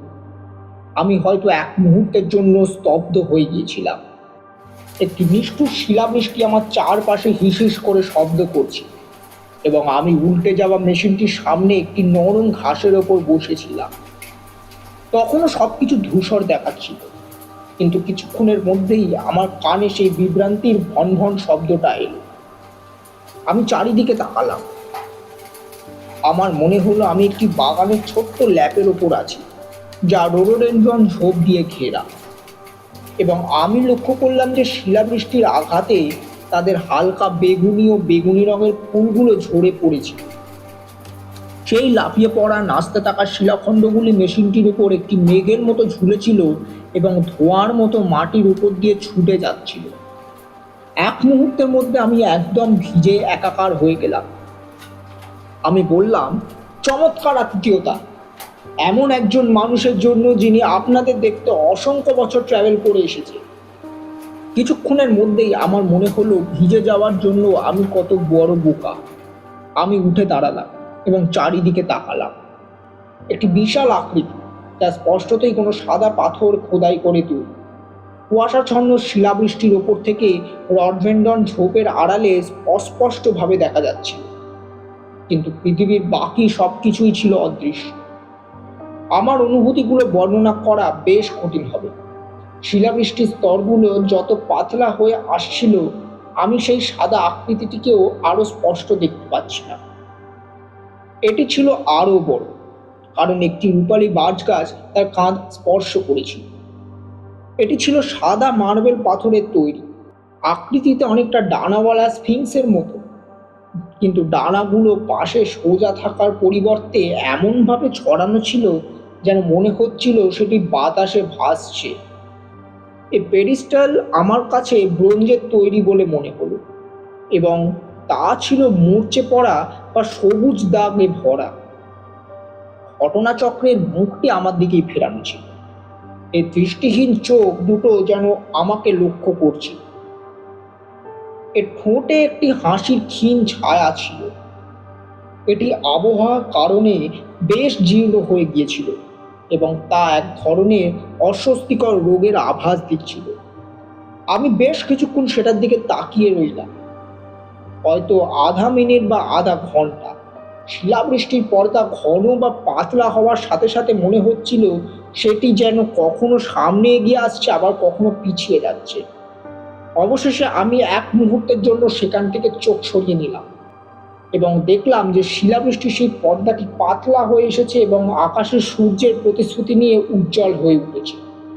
আমি আবার সেই ঝুঁকে থাকা সাদা আকৃতিটির দিকে তাকালাম এবং আমার সেই যাত্রার চরম ধৃষ্টতা বা সাহসের বিষয়টি হঠাৎ করেই আমার সামনে স্পষ্ট হয়ে উঠল। সেই কুয়াশাচ্ছন্ন পর্দাটি যখন পুরোপুরি সরে যাবে তখন কি দেখা যাবে? মানুষের কি দশা হতে পারে? যদি নিষ্ঠুরতা একটি সাধারণ অভ্যাসে পরিণত হয়ে থাকে তবে কি হবে? যদি এই দীর্ঘ সময়ে মানবজাতি তার পুরুষত্ব বা মানবিকতার হারিয়ে ফেলে এমন কিছু পরিণত হয়ে থাকে যা অমানবিক, সহানুভূতিহীন এবং চরম শক্তিশালী, আমার কাছে মনে হতে লাগলো আমি হয়তো কোনো প্রাচীন পৃথিবীর হিংস্র পশুর মুখোমুখি হতে যাচ্ছি, যা আমাদের সাধারণ চেহারার সাথে মিল থাকার কারণে আরো বেশি ভয়াবহ ও ঘৃণ্য। এমন এক নোংরা প্রাণী যাকে অবিলম্বে হত্যা করা উচিত। আমি ইতিমধ্যে অন্যান্য বিশাল আকৃতিগুলো দেখতে পাচ্ছিলাম, জটিল কারুকার্য খচিত এবং উঁচু উঁচু স্তম্ভ সহ বিশাল সব ভবন। আর ঝড়ের তীব্রতা কমে আসার সাথে সাথে একটি বনভূমি ঘেরা পাহাড়ের ঢাল আমার ওপর আবছাভাবে নেমে আসছিল। আমি উন্মাদের মতো টাইম মেশিনের দিকে ঘুরলাম এবং এটিকে আবার সামঞ্জস্য করার জন্য কঠোর চেষ্টা করতে লাগলাম। আমি যখন তা করছিলাম তখনই মেঘের আড়াল থেকে সূর্যের আলো সেই ঝড় বৃষ্টির বুক ছিঁড়ে এসে পড়ল। সেই ধূসর শিলাবৃষ্টি এক পাশে সরে গেল এবং কোনো ভূতের পোশাকের মতো মিলিয়ে গেল। আমার উপর গ্রীষ্মের আকাশের সেই গাঢ় নীলের মেঝে মেঘের কিছু আবছা বাদামি টুকরো বিলীন হয়ে যাচ্ছিল। সেই বিশাল ভবনগুলো আমার সামনে পরিষ্কার এবং স্পষ্ট হয়ে দাঁড়িয়ে রইল, যা ঝড়ের জলে ভিজে চকচক করছিল এবং তাদের গায়ে জমে থাকা গলে না যাওয়া শিলাখণ্ডগুলোর কারণে সাদা দেখাচ্ছিল। আমার মনে হলো একটি পাখি যেমন মুক্ত বাতাসে অনুভব করতে পারে যখন সে জানে যে উপরে বাজ পাখির ডানা রয়েছে এবং সে যে কোনো সময় নিচে ঝাঁপিয়ে পড়বে। আমার ভয় একসময় উন্মাদনায় রূপ নিল। আমি একটু নিঃশ্বাস নেওয়ার সুযোগ পেলাম, দাঁতে দাঁত চাপলাম এবং আবার সেই কবজি ও হাঁটু দিয়ে মেশিনটিকে শক্ত করে ধরলাম। আমার এই মরিয়া আক্রমণের মুখে এটি কাজ করলো এবং উঠে গেল। এটি আমার চিবুকে বেশ জোরে আঘাত করল। এক হাত স্যাডেলে এবং অন্য হাত লিভারে রেখে আমি আবার চড়ার ভঙ্গিতে হাঁপাতে হাঁপাতে দাঁড়িয়ে রইলাম। কিন্তু এই চটজলদি পিছু হাঁটার সুযোগ পাওয়ার সাথে সাথেই আমার সাহস ফিরে এলো। আমি এই দূরবর্তী ফিউচারের পৃথিবীর দিকে আরো বেশি কৌতূহল এবং কম ভয়ের সাথে তাকালাম। কাছাকাছি একটি বাড়ির দেওয়াল উঁচুতে একটি বৃত্তাকার জানলার মতো অংশে আমি একদল মানুষকে দেখতে পেলাম, যারা দামি নরম পোশাকে সজ্জিত ছিলেন। তারা আমাকে দেখছিলেন এবং তাদের মুখগুলো আমার দিকেই ফেরানো ছিল। তারপর আমি কিছু কণ্ঠস্বর আমার দিকে এগিয়ে আসতে শুনলাম। হোয়াইট স্পিংসের ঝোপঝাড়ের ওপাশ থেকে কিছু দৌড়ে আসা মানুষের মাথা ও কাঁধ দেখা গেল। এদের মধ্যে একজন একটি সোজা পথ ধরে সেই ছোট লনের দিকে এগিয়ে এলেন যেখানে আমি আমার মেশিনটি দাঁড়িয়েছিলাম। তিনি ছিলেন একজন ছোটখাটো প্রাণী, হয়তো ফুট চারেক লম্বা, একটি বেগুনি রঙের টিউনিকে সজ্জিত, যার কোমরে একটি চামড়ার বেল্ট বাঁধা ছিল। তার পায়ে স্যাডেল বা বুট জাতীয় কিছু ছিল, আমি ঠিক পরিষ্কার বুঝতে পারছিলাম না। তার পা দুটো হাঁটু পর্যন্ত খোলা ছিল এবং মাথাটিও ছিল অনাবৃত। এটি লক্ষ্য করার সাথে সাথেই আমি প্রথমবারের মতো অনুভব করলাম যে সেখানকার বাতাস কতটা উষ্ণ ছিল। আমার কাছে তাকে অত্যন্ত সুন্দর এবং মার্জিত এক প্রাণী বলে মনে হলো, কিন্তু বর্ণনাতীতভাবে ভঙ্গুর বা দুর্বল। তার ফ্যাকাশে ও লালচে মুখটি আমাকে ক্ষয় রঙের সেই সুন্দর রূপটির কথা মনে করিয়ে দিচ্ছিল, যার সেই অস্তিত্ব বা হেক্টিক সৌন্দর্যের কথা অনেক শুনতাম। তাকে দেখার সাথে সাথেই আমি হঠাৎ করেই আমার আত্মবিশ্বাস ফিরে পেলাম। আমি মেশিন থেকে আমার হাত দুটো সরিয়ে নিলাম। পরের মুহূর্তেই আমরা মুখোমুখি দাঁড়িয়েছিলাম, আমি এবং ভবিষ্যৎ বা ফিউচারিটি থেকে আসা এই ভঙ্গুর প্রাণীটি। সে সরাসরি আমার কাছে এগিয়ে এলো এবং আমার চোখের দিকে তাকিয়ে হাসলো। তার আচরণের মধ্যে ভয়ের কোনো লক্ষণ না থাকাটাই আমাকে প্রথম ধাক্কা দিল। তারপর সে তার পেছনে আসা অন্য দুজনের দিকে ঘুরল এবং তাদের সাথে এক অদ্ভুত, অত্যন্ত মিষ্টি ও সাবলীল ভাষায় কথা বলল।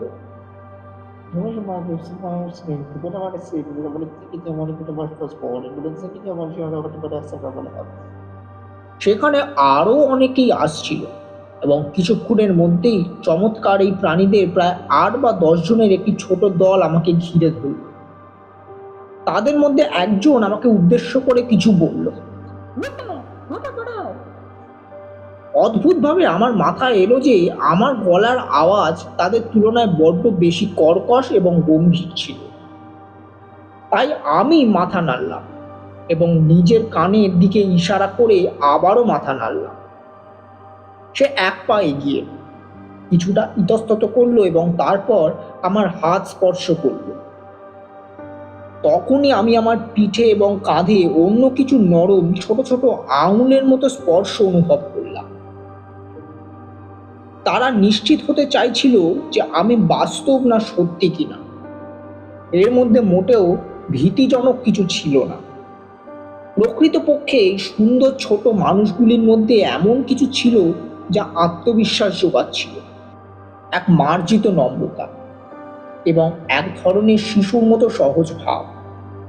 আর তাছাড়া তাদের দেখতে এতটাই ভঙ্গুর লাগছিল যে আমি অনায়াসেই মনে মনে কল্পনা করতে পারছিলাম যে তাদের পুরো ডজন খানেক মানুষকে আমি 9 পিনসের মতো এদিক ওদিক ছুঁড়ে ফেলতে পারি। কিন্তু যখনই আমি দেখছিলাম তাদের ছোট ছোট গোলাপি হাতগুলো টাইম মেশিনকে স্পর্শ করার চেষ্টা করছে, আমি তাদের সতর্ক করার জন্য একটি আকস্মিক অঙ্গভঙ্গি করলাম। সৌভাগ্যবশত তখনই, যখন খুব বেশি দেরি হয়ে যায়নি, আমি এমন একটি বিপদের কথা ভাবলাম যা আমি এতক্ষণ ভুলেই গিয়েছিলাম এবং মেশিনের বারের ওপর দিয়ে হাত বাড়িয়ে আমি সেই ছোট লিভারগুলো স্ক্রু খুলে খুলে বের করে নিলাম যা এটিকে সচল করতে পারত, এবং সেগুলো আমার পকেটে পুরলাম। তারপর যোগাযোগের ক্ষেত্রে আমি আর কি করতে পারি তা দেখার জন্য আমি আবার তাদের দিকে ঘুরলাম এবং এরপর তাদের মুখের অবয়বগুলো আরও কাছ থেকে লক্ষ্য করে আমি তাদের ওয়েস্টার্ন চীনামাটির মতো সুন্দর চেহারার মধ্যে আরও কিছু অদ্ভুত বৈশিষ্ট্য দেখতে পেলাম। তাদের চুলগুলো যা সব সমানভাবে কোঁকড়ানো ছিল তা ঘাড় এবং গালের কাছে এসে আচমকা শেষ হয়ে গেছে। মুখের ওপর চুলের বিন্দুমাত্র আভাস ছিল না এবং তাদের কানগুলো ছিল এক অদ্ভুত রকমের ছোট। মুখগুলো ছিল ছোট, উজ্জ্বল লাল এবং বেশ পাতলা ঠোঁটযুক্ত, আর ছোট চিবুকগুলো এসে একটি বিন্দুতে মিলেছিল। চোখগুলো ছিল বড় ও শান্ত, এবং এটি হয়তো আমার নিজের এক ধরনের অহংকার বলে মনে হতে পারে। আমার মনে হচ্ছিল যে আমি তাদের মধ্যে যেমন আগ্রহ বা কৌতূহল আশা করেছিলাম তার কিছুটা অভাব ছিল। যেহেতু তারা আমার সাথে যোগাযোগের কোনো চেষ্টা করছিল না, বরং কেবল আমাকে ঘিরে দাঁড়িয়ে মৃদু মিষ্টি কণ্ঠে একে অপরের সাথে কথা বলছিল এবং হাসছিল, তাই আমি কথোপকথন শুরু করলাম। আমি টাইম মেশিনের দিকে এবং নিজের দিকে ইশারা করলাম। তারপর সময়কে কিভাবে প্রকাশ করা যায় তা নিয়ে এক মুহূর্তে ইতস্তত করে আমি সূর্যের দিকে ইশারা করলাম। সাথে সাথেই চৌকুপি, বেগুনি এবং সাদা পোশাক পরিহিত এক অদ্ভুত সুন্দর ছোট অবয়ব আমার অঙ্গভঙ্গিগুলো অনুসরণ করলো এবং বজ্রপাতের শব্দ অনুকরণ করে আমাকে চমকে দিল। আমি মুহূর্তের জন্য একটু স্তব্ধ হয়ে গেলাম, যদিও তার অঙ্গভঙ্গির অর্থ যথেষ্ট স্পষ্ট ছিল। আমার মাথায় হঠাৎ এই প্রশ্নটি এলো, এই প্রাণীরা কি সবাই বোকা? তারা আমার উপর কেমন প্রভাব ফেলেছিল তা আপনারা হয়তো সহজে বুঝতে পারবেন না। আপনারা তো জানেনই, আমি সবসময় আশা করেছিলাম যে 8,02,000 বছরেরও বেশি পরে এই মানুষগুলির জ্ঞান, শিল্পকলা এবং সব দিক থেকেই আমাদের চেয়ে অবিশ্বাস্য রকমের এগিয়ে থাকবে। কিন্তু তখনই তাদের একজন হঠাৎ আমাকে এমন একটি প্রশ্ন করলো যা প্রমাণ করে যে তার বুদ্ধিমত্তা আমাদের 5 বছরের একটি বাচ্চার সমান। সে আমাকে জিজ্ঞাসা করলো, আমি কি বজ্রপাতের মধ্যে দিয়ে সূর্য থেকে এসেছি? এই বিষয়টি তাদের পোশাক, তাদের ভঙ্গুর হালকা অঙ্গ প্রত্যঙ্গ এবং শুকনো চেহারার কারণে এতক্ষণ আমার মনে আটকে থাকা উচ্চ ধারণা বা বিচার বুদ্ধিকে ভেঙে চুরমার করে দিল। আমার মনে হতাশার একটি জোয়ার বয়ে গেল। এক মুহূর্তের জন্য আমার মনে হলো যে আমি বোধহয় এই টাইম মেশিনটি স্রেফ বৃথাই তৈরি করেছি। আমি মাথা নাড়লাম, সূর্যের দিকে ইশারা করলাম এবং তাদের সামনে বজ্রপাতের এমন এক জীবন্ত রূপ বা আওয়াজ উপস্থাপন করলাম যা তাদেরকে চমকে দিল। তারা সবাই 1 বা 2 পা পিছিয়ে গেল এবং মাথা নিচু করে সম্মান জানালো। তারপর একজন হাসতে হাসতে আমার দিকে এগিয়ে এলো, যার হাতে ছিল সম্পূর্ণ আমার কাছে অপরিচিত এক ধরনের সুন্দর ফুলের মালা, এবং সেটি আমার গলায় পরিয়ে দিল। এই আইডিয়াটি বেশ মধুর করতালির মাধ্যমে স্বাগত জানানো হলো এবং কিছুক্ষণের মধ্যেই তারা সবাই ফুলের জন্য এদিক ওদিক দৌড়াদৌড়ি শুরু করলো এবং হাসতে হাসতে সেগুলো আমার উপর ছুঁড়ে দিতে লাগলো, যতক্ষণ না আমি ফুলের স্তূপে প্রায় দমবন্ধ হবার মতো অবস্থায় পৌঁছলাম। আপনারা যারা কখনো এমন দৃশ্য দেখেননি তারা কল্পনাও করতে পারবেন না যে শত কোটি বছরের সংস্কৃতি বা চর্চা কত শুকনো ও চমৎকার ফুল তৈরি করেছে। তারপর কেউ একজন প্রস্তাব করলো যে তাদের এই খেলার জিনিসটিকে যেন কাছের ভবনে প্রদর্শন করা হোক। আমরা খোদাই করা পাথরের একটি বিশাল ধূসর প্রাসাদের দিকে এগিয়ে চললাম।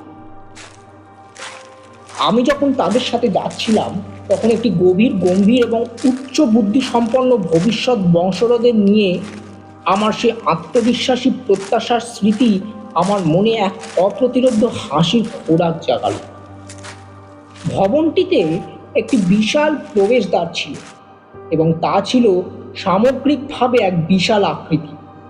আমি স্বাভাবিকভাবেই সেই ছোট্ট মানুষদের বাড়তে থাকা ভিড় এবং আমার সামনে ছায়াময় ও রহস্যময়ভাবে হাঁ করে থাকা খোলা পোর্টাল বা দরজাগুলো দিয়ে মগ্ন ছিলাম। তাদের মাথার ওপর দিয়ে আমি যে পৃথিবীর সাধারণ রূপটি দেখতে পাচ্ছিলাম তা ছিল সুন্দর, ঝোপঝাড় এবং ফুলে ভরা এক জটলা পাকানো জঙ্গল, এক দীর্ঘ উপেক্ষিত অথচ আগাছাহীন বাগান। আমি বেশ কিছু অদ্ভুত সাদা ফুলের লম্বা স্পাইক বা ডাঁটা দেখতে পেলাম, যা মোমের মতো পাখিগুলোর বিস্তার হয়তো 1 ফুটের মতো ছিল। সেগুলো বিভিন্ন ধরনের ঝোপঝাড়ের মাঝে বন্য ফুলের মতো ছড়িয়ে ছিটিয়ে বাড়ছে।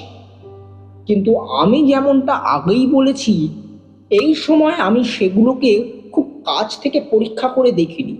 টাইম মেশিনটিকে রডোড্রনের ঝোপের মাঝে ঘাসের ওপর একাকী বা পরিত্যক্ত অবস্থায় ফেলে রাখা হয়েছিল।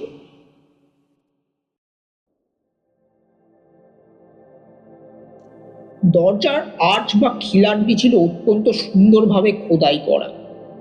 যখন আমি তার ভেতর দিয়ে যাচ্ছিলাম তখন আমার মনে হলো সেখানে প্রাচীন ফিনিশীয় সজ্জার কিছু আবছা আভাস রয়েছে, যদিও আবহাওয়ার কারণে তা জীর্ণ ও ভেঙে গিয়েছিল।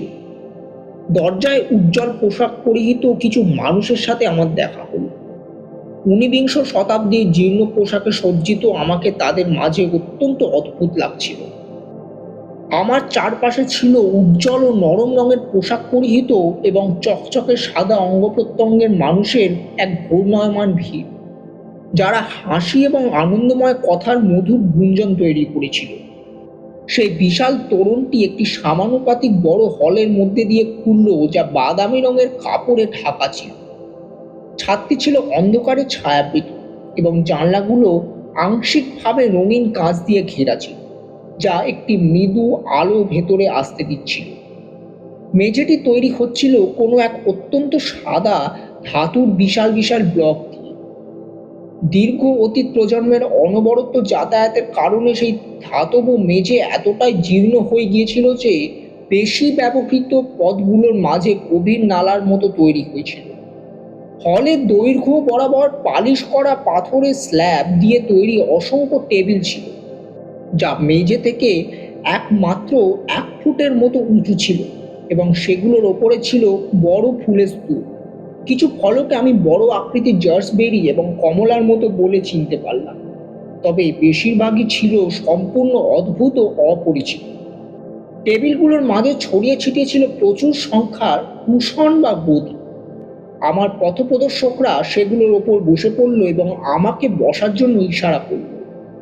এক ধরনের সুন্দর আনুষ্ঠানিকতাহীনতার সাথে তার হাত দিয়ে ফল খেতে শুরু করলো এবং খোসাগুলো টেবিলের পাশে গোল গর্তগুলোর মধ্যে ছুঁড়ে দিতে লাগলো। আমি তৃষ্ণার্ত ক্ষুধার্ত থাকায় তাদের উদাহরণ অনুসরণ করতে দ্বিধা করলাম না। খেতে খেতে আমি অবসর সময় হলটি ভালো করে ঘুরে দেখতে লাগলাম। হলটিতে ঘুরে দেখার সময় যে জিনিসটি আমাকে সবচেয়ে বেশি ধাক্কা দিল তা হলো এর জীর্ণ বা ভগ্ন দশা। রঙিন কাঁচের জানলাগুলো অনেক জায়গায় ভাঙা ছিল এবং নিচের অংশের পর্দাগুলো ছিল ধুলোয় ভরা। মার্বেল টেবিলটির কোণও ছিল ভাঙা। তা সত্ত্বেও এর সামগ্রিক প্রভাব ছিল অত্যন্ত সমৃদ্ধ এবং মনোরম। হলে ডিনার করা মানুষের সংখ্যা ছিল হয়তো 100-2 এবং তাদের বেশিরভাগই আমার যত কাছাকাছি সম্ভব বসে কৌতূহলের সাথে আমাকে লক্ষ্য করছিল। তারা সবাই একই ধরনের নরম অথচ মজবুত রেশমি উপাদান দিয়ে তৈরি পোশাক পরেছিল। ফলই ছিল তাদের একমাত্র খাবার। এই দূরবর্তী ভবিষ্যতের মানুষগুলো ছিল কঠোর নিরামিষাশী। পরে জানতে পেরেছিলাম যে ঘোড়া, গবাদি পশু, ভেড়া, কুকুর সবই ডাইনোসরাসের মতো পৃথিবী থেকে বিলুপ্ত হয়ে গেছে। ফলগুলো ছিল অত্যন্ত চমৎকার, বিশেষ করে একটি 3 কোণা খোসার ভেতরে ময়দার মতো জিনিস আমার প্রধান খাদ্য হয়ে উঠেছিল। আমার ক্ষুধা কিছুটা কমে আসার সাথে সাথেই আমি এই নতুন মানুষদের ভাষা শেখার জন্য একটি দৃঢ় প্রচেষ্টা চালানোর সিদ্ধান্ত নিলাম। একটি ফল হাতে নিয়ে আমি প্রশ্নাত্মক শব্দ এবং অঙ্গভঙ্গি করতে শুরু করলাম। প্রথম দিকে তারা বিস্মিত হয়ে হাসলেও কিছুক্ষণের মধ্যেই এক কোঁকড়া চুলের এক সুন্দর প্রাণী আমার উদ্দেশ্য বুঝতে পারল এবং একটি নাম উচ্চারণ করল। কিছুক্ষণের মধ্যেই আমার আয়ত্তে অন্তত 20টির মতো বিশেষ্য পদ এসে গেল এবং তারপর আমি নির্দেশক, সর্বনাম এবং খাওয়া ক্রিয়াপদটি শিখে ফেললাম। কিন্তু কাজটি ছিল বেশ ধীর গতি, কারণ এই ছোট মানুষগুলো খুব দ্রুত ক্লান্ত হয়ে পড়ল এবং আমার জিজ্ঞাসাবাদ থেকে দূরে সরে যেতে চাইল। আমি বুঝতে পারলাম আমি এর আগে কখনো এত অলস বা সহজে ক্লান্ত হয়ে যাওয়া মানুষের দেখা পাইনি। তারা শিশুর মতো তীব্র বিস্ময় নিয়ে কাছে আসতো, কিন্তু শিশুদের মতোই খুব দ্রুত পরীক্ষা করা বন্ধ করে দিয়ে অন্য কোনো খেলনার দিকে চলে যেত। আমি যখন সেই বিশাল হল থেকে বেরিয়ে এলাম তখন পৃথিবীতে সন্ধ্যার শান্ত পরিবেশ বিরাজ করছিল এবং চারপাশের দৃশ্যটি ডুবন্ত সূর্যের উষ্ণ আলোয় আলোকিত ছিল। সবকিছুই আমার চেনা পৃথিবী থেকে সম্পূর্ণ আলাদা ছিল। আমি প্রায় 1 বা 1.5 মাইল দূরের একটি পাহাড়ের চূড়ায় ওঠার সিদ্ধান্ত নিলাম, যেখান থেকে আমি এই গ্রহের 8,02,701 খ্রিস্টাব্দের একটি বিস্তৃত দৃশ্য দেখতে পাব। আমার মেশিনের ছোট ডায়ালগুলো ঠিক এই তারিখই রেকর্ড করেছি। আমি যখন হাঁটছিলাম তখন চারপাশে ধ্বংসাত্মক জাঁকজমকের অবস্থা লক্ষ্য করলাম। পাহাড়ের ওপর ছিল গ্রানাইটের একটি বিশাল স্তূপ, যা অ্যালুমিনিয়ামের স্তূপ দিয়ে একসাথে বাঁধা ছিল, যা কোনো এক বিশাল স্থাপত্যের পরিত্যক্ত অবশেষে ছিল। হঠাৎ লক্ষ্য করলাম যে সেখানে কোনো ছোট ছোট বাড়ি বা কটেজ দেখতে পাওয়া যাচ্ছে না। চারপাশে সবুজের মাঝে কেবল প্রাসাদের মতো বৃহত্তর ভবনগুলি ছিল। আমি নিজের মনেই বললাম, কমিউনিজম। এরপরেই আরও একটা চিন্তা মাথায় এলো। আমি আমার পেছনে আসা ছোট্ট অবয়বগুলোর দিকে তাকালাম। পলকের মাঝেই আমি অনুধাবন করলাম যে তাদের সবার পোশাকের ধরন ছিল একই রকম নরম লোমহীন মুখমণ্ডল এবং একই রকমের মেয়েলি গঠনের গোলগাল অঙ্গ প্রত্যঙ্গ। পোশাকে এবং শরীরের গঠনে যা আমাদের সময় লিঙ্গভেদ বা নারী পুরুষের পার্থক্য নির্ধারণ করে, এই ভবিষ্যতের মানুষগুলো সব দিক থেকেই একই রকম ছিল। পাহাড়ের চূড়ায় উঠে আমি একটি হলুদ ধাতুর তৈরি আসন দেখতে পেলাম, যার হাতগুলো খোদাই করে গ্রিফিনদের মাথার মধ্যেও আকৃতি দেওয়া হয়েছিল। আমি সেটার ওপর বসলাম এবং সূর্যাস্তের আলোয় আমাদের প্রাচীন পৃথিবী সেই বিস্তৃত দৃশ্যটি ঘুরে দেখতে লাগলাম। সেখানে কোনো বেড়া ছিল না, কোনো মালিকানা স্তরের চিহ্ন ছিল না, কৃষিকাজের কোনো প্রমাণ ছিল না। পুরো পৃথিবীটাই যেন একটি বিশাল বাগানে পরিণত হয়েছিল। আমার কাছে মনে হতে লাগলো যে আমি মানবজাতির অবক্ষয় বা পতনের যুগে এসে পৌঁছেছি। প্রকৃতির ওপর ঐক্যবদ্ধ মানবজাতির বিজয়ের ফলে জীবন এতটাই নিরাপদ হয়ে গিয়েছিল যে টিকে থাকার লড়াইয়ের অনুপস্থিতিতে মানুষ ধীরে ধীরে দুর্বল ও অলস হয়ে পড়েছে। আমি যখন মানুষের এই অত্যন্ত নিখুঁত বিজয়ের কথা ভাবছিলাম, তখন পূর্ণচন্দ্র উপরে উঠে। রাতের ঠান্ডায় আমি কেঁপে উঠলাম এবং ঘুমানোর মতো একটা জায়গা খুঁজে বের করার সিদ্ধান্ত নিলাম। আমি যখন নিচের লনটির দিকে তাকালাম, এক অদ্ভুত সন্দেহ আমার আত্মতৃপ্তিকে এক নিমেষে শীতল করে দিল। টাইম মেশিনটি উধাও হয়ে গিয়েছিল। সাথে সাথেই নিজের সময়কে চিরতরে হারিয়ে ফেলার এবং এই অদ্ভুত নতুন পৃথিবীতে সম্পূর্ণ অসহায় হয়ে আটকে থাকার সম্ভাবনা আমার মাথায় খেলে গেল। চরম ভয়ের বশে আমি ঢাল বেয়ে নিচে দৌড়তে লাগলাম। দৌড়ানোর পুরোটা সময় আমি নিজেকে বলছিলাম যে ওরা ওটাকে একটু সরিয়েছে, ঝোপের নিচে আড়ালে কোথাও ঠেলে দিয়েছে। কিন্তু যখন লনটিতে পৌঁছলাম, আমার সবচেয়ে খারাপ ভয়টাই সত্যি প্রমাণিত হলো।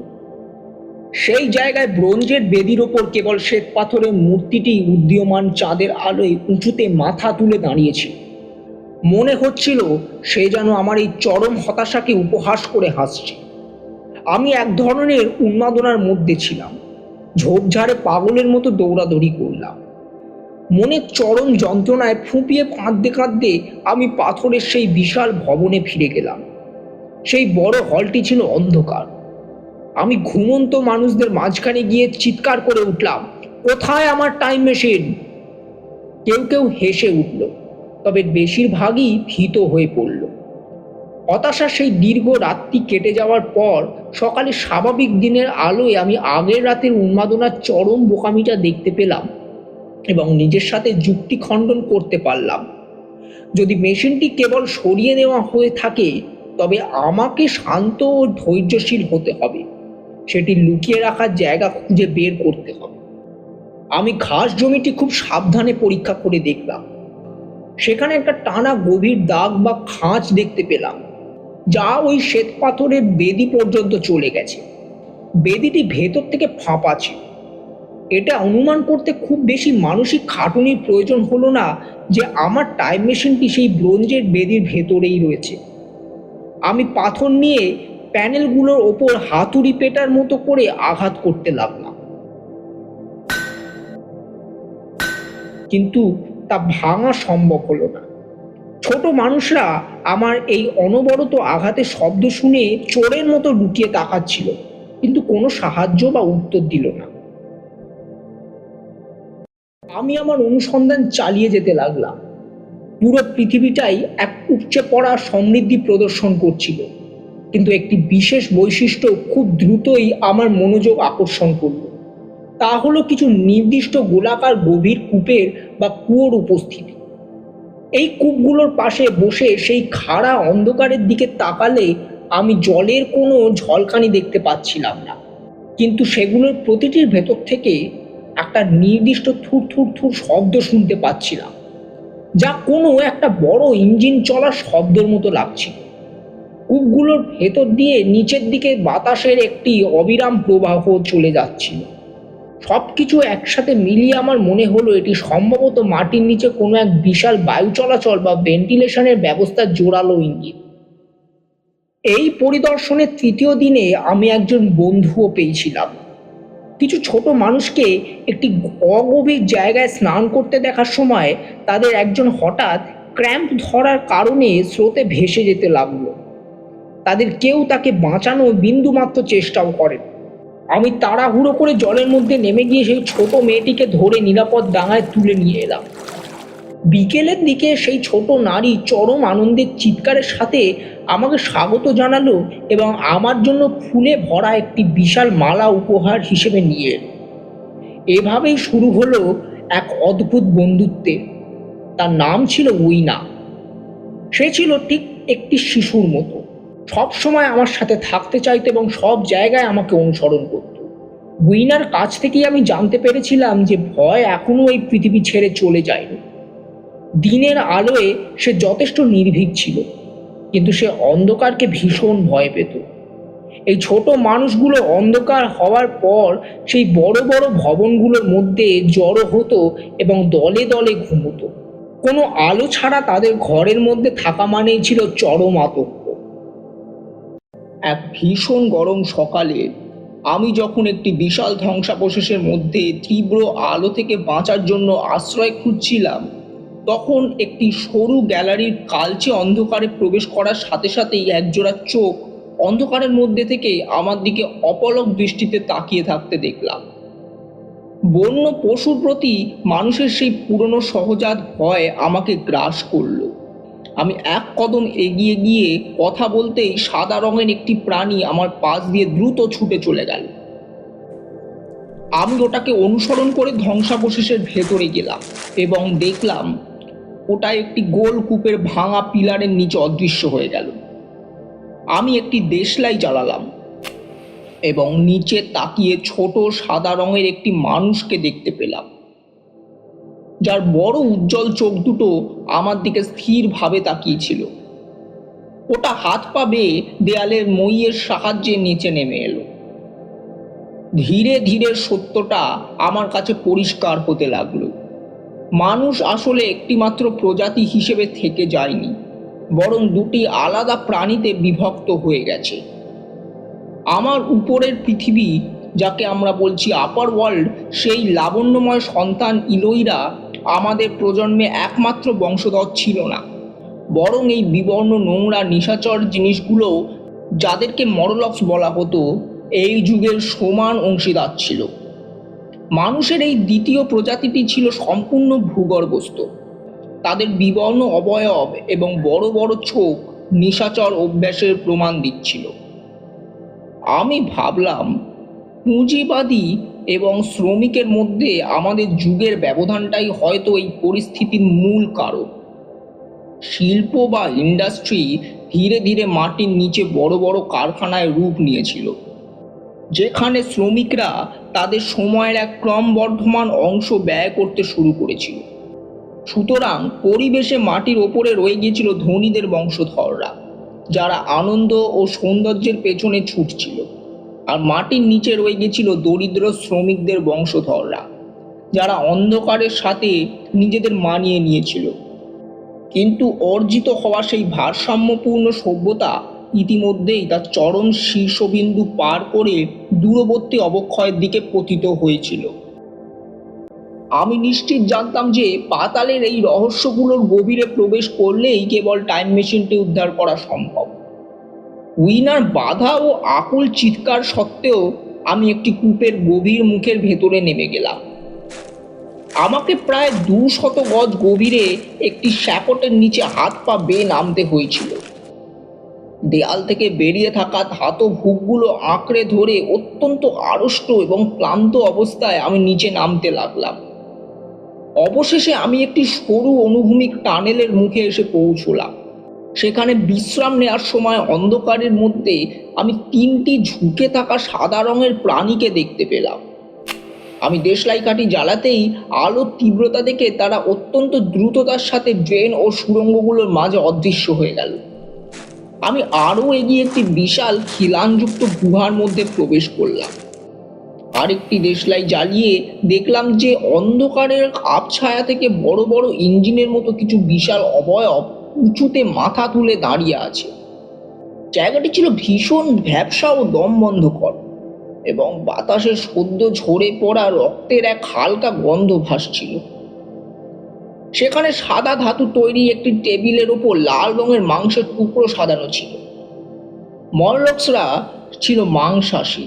হঠাৎ করেই আমার চারপাশ থেকে সেই ভয়াবহ ছোট প্রাণীদের এক বিশাল ভিড়ের শ্বাস প্রশ্বাসের শব্দ শুনতে পেলাম। হাতগুলো পেছন থেকে আমার পোশাক ধরে টানছি। আমি প্রচণ্ডভাবে শিউরে উঠলাম এবং চিৎকার করলাম।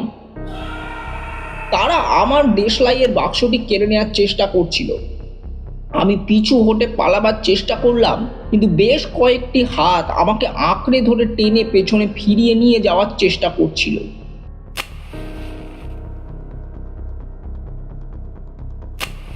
আমি একের পর এক দেশলাই কাঠি জ্বালিয়ে তাদের চোখ ধাঁধিয়ে দিয়ে কোনো মতে সেই শ্যাপাটের মুখের কাছে এসে পৌঁছলাম এবং মরলোকদের মুঠি থেকে নিজেকে মুক্ত করে অত্যন্ত দ্রুততার সাথে ওপরের দিকে উঠতে লাগলাম।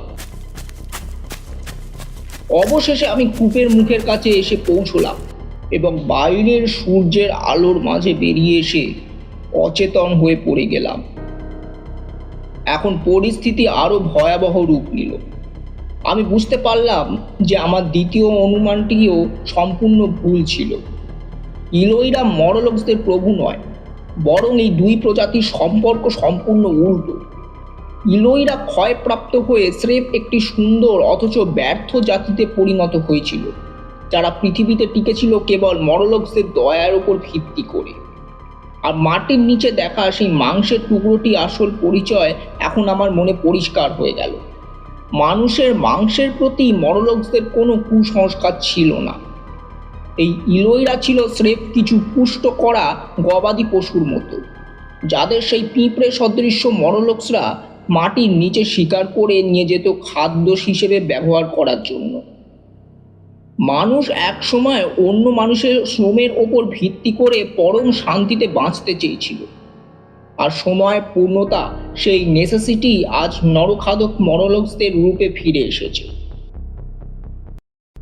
আমি বুঝতে পারলাম যে কোনো বিলম্ব না করে নিজেদের জন্য কিছু অস্ত্র এবং একটি নিরাপদ দুর্গ খুঁজে নেওয়া অত্যন্ত জরুরি, কারণ নতুন চাঁদের অমাবস্যার নিশ্ছিদ্র অন্ধকারে মরলোকদের আক্রমণ আরও বৃদ্ধি পাবে। আমি অনেক দূরে একটি বিশাল সবুজ রঙের স্থাপনা দেখতে পেয়েছিলাম, যার নাম ছিল প্যালেস অফ গ্রিন পোর্সেলেন। উইনাকে সাথে নিয়ে আমি সেই দক্ষিণ পশ্চিমের পাহাড়গুলোর দিকে রওনা হলাম। দুপুরের দিকে আমরা যখন সেই প্রাসাদের কাছাকাছি পৌঁছলাম, তখন দেখলাম সেটি সম্পূর্ণ জনমানবহীন এবং ধ্বংসস্তূপে পরিণত হয়েছে। এর সামনের দেয়ালে কোনো এক অজানা অক্ষরে একটি খোদাই করা লেখা বা ইনস্ক্রিপশন দেখতে পেলাম। দরজার সেই বিশাল কপাটগুলোর ভেতরে আমরা অনেকগুলো পাশের জানলা দিয়ে আলো আসা এক দীর্ঘ গ্যালারি খুঁজে পেলাম, যা কোনো একটি প্রাচীন মিউজিয়াম বা জাদুঘরের কথা মনে করিয়ে দিচ্ছিল। হলের ঠিক মাঝখানে একটি বিশাল বিলুপ্ত প্রাণীর কঙ্কাল দাঁড়িয়েছিল। স্পষ্টতই আমরা সাউথ কেনিংটনের কোনো এক পরবর্তী যুগের ধ্বংসস্তূপের মাঝে দাঁড়িয়েছিলাম। কাঁচের তাকগুলোর ওপর ঘন ধুলো জমেছিল। জায়গাটি ছিল ভীষণ নিঝুম ও শান্ত। চারপাশ ঘুরে দেখবার সময় আমি খনিজ বা মিনারেলসের জন্য উৎসর্গীকৃত একটি ছোট গ্যালারি খুঁজে পেলাম, এবং সেখান থেকে একখণ্ড সালফার বা গন্ধক দেখার সাথে সাথেই আমার মাথায় মরলোকদের বিরুদ্ধে বারুদ ও আগুন ব্যবহারের চিন্তা চলে এলো। আমার মনে এক দৃঢ় বিশ্বাস কাজ করছিল যে আমি যদি কোনো মতে একটি আলোর মশাল দিয়ে হোয়াইট স্পিনের নিচে সেই ব্রোঞ্জের দরজাগুলোর ভেতরে প্রবেশ করতে পারি, তবে আমি অবশ্যই হারিয়ে যাওয়া টাইম মেশিনটি খুঁজে পাব এবং এই অদ্ভুত পৃথিবী থেকে নিজের সময় পালিয়ে যেতে সক্ষম হব। গ্রিন পোর্সিলিনের প্রাসাদ থেকে সংগৃহীত একটি লোহার লিভার ও দেশলাইয়ের বাক্সের সাথে আমি আর উইনা যখন হোয়াইট স্পিনিংসের লনের দিকে ফিরছিলাম, তখন আমাবস্যার নিশ্ছিদ্র অন্ধকার চারপাশকে গ্রাস করেছিল। চারপাশের জঙ্গল থেকে এক অদ্ভুত থুরথুর শব্দ ও শুকনো পাতার মর্মর ধ্বনি আমাদের জানান দিচ্ছিল যে মরলোকসরা দলবদ্ধতাভাবে আমাদের ঘিরে ফেলেছে। উইনা আতঙ্কে আমার কোমর জড়িয়ে কাঁপছিল। নিজেদের বাঁচাতে আমি প্রাসাদের শুকনো কাঠের গুঁড়িতে আগুন জ্বালিয়ে একটি বিশাল মশাল তৈরি করলাম।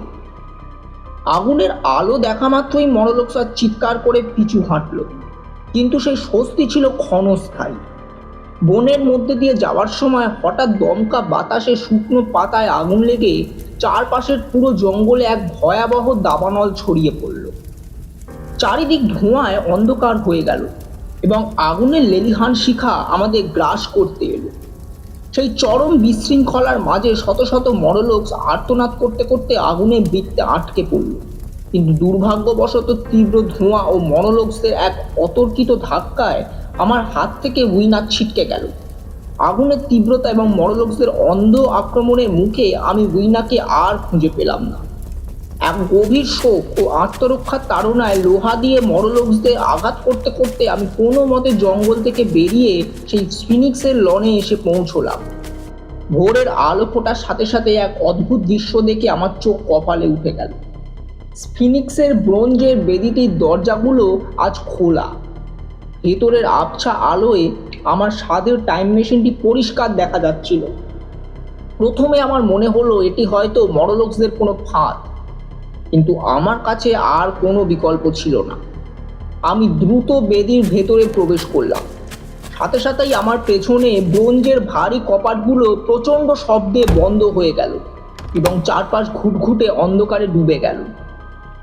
অন্ধকারের মাঝেই মরলোকদের ঠান্ডা লিকলিকে হাতগুলো আমাকেও আমার মেশিনকে আঁকড়ে ধরল। তারা আমার দেশলাই কেড়ে নেওয়ার চেষ্টা করছিল। আমি বুঝতে পারলাম 1 সেকেন্ড দেরি করলেই তারা আমাকে টেনে মাটির নিচে নিয়ে যাবে। আমি অন্ধকারের মতোই মেশিনের আসনে লাফিয়ে বসলাম এবং কালযাত্রার শুরুর লিভারটি শক্ত করে ধরে সামনের দিকে টেনে নিলাম। মুহূর্তের মধ্যে চারপাশের মরলোকদের হাতগুলো আলগা হয়ে গেল এবং এক তীব্র ঝাঁকুনি দিয়ে চারপাশের অন্ধকার কেটে গেল। আমি আবার সময়ে মহাসমুদ্রে ভাসতে শুরু করলাম। লিভারটি যত সামনের দিকে যাচ্ছিল, চারপাশের দিন ও রাতগুলো সেকেন্ডের মধ্যে ভগ্নাবংশের মতো দ্রুত পাল্টাতে লাগলো। ল্যাবরেটরির দেয়ালগুলো আবার আমার চারপাশে দৃশ্যমান হতে শুরু করলো। 8 লক্ষ বছরের ভবিষ্যৎ থেকে আমি আবার আমার চিরচেনা 19 শতাব্দীতে ফিরে এলাম। অবশেষে এক প্রচণ্ড ঝাঁকুনি দিয়ে টাইম মেশিনটি স্থির হলো। ডায়ালের কাঁটাটা এসে থামলো আমার নিজের সময়। আমি যখন চোখ খুললাম, দেখলাম আমি আমার নিজের ল্যাবরেটরিতে বসে আছি। তারপর আমি মেশিনটি থামালাম এবং আমার চারপাশে আবার সেই পুরনো পরিচিত ল্যাবরেটরি। আমার যন্ত্রপাতি, আমার সরঞ্জামগুলো ঠিক তেমনিই দেখতে পেলাম যেমনটা আমি রেখে গিয়েছিলাম। আমি খুব কাঁপতে কাঁপতে ওটার ওপর থেকে নামলাম এবং আমার বেঞ্চের ওপর বসলাম। বেশ কয়েক মিনিট ধরে আমি ভয়ানকভাবে কাঁপছিলাম। তারপর কিছুটা শান্ত হলাম। আমার চারপাশে আবার আমার সেই পুরনো কর্মশালাটি ছিল, ঠিক যেমনটি এটি আগে ছিল।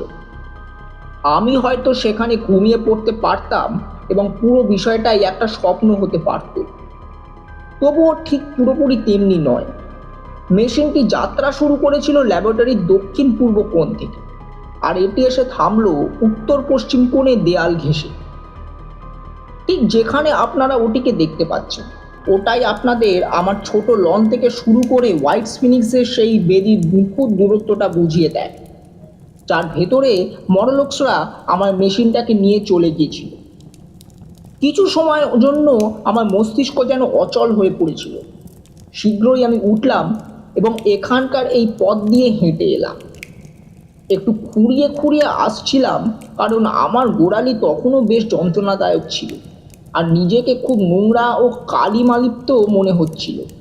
আমি দরজার কাছে টেবিলটার ওপর পলমল গ্যাজেট পত্রিকা দেখলাম যে তারিখটা আসলেই আজকে, এবং ঘড়ির দিকে তাকিয়ে দেখলাম সময় তখন প্রায় 8টা বাজে। আমি আপনাদের কণ্ঠস্বর এবং প্লেট বাসনের শব্দ শুনতে পেলাম। আমি দ্বিধাবোধ করছিলাম, কারণ আমার নিজেকে এতটাই অসুস্থ এবং দুর্বল মনে করছিল।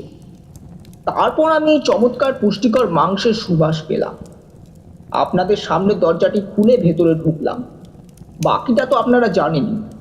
আমি হাত মুখ ধুয়ে নিলাম, রাতের খাবার খেলাম, আর এখন আমি আপনাদের কাছে এই গল্পটা বলছি।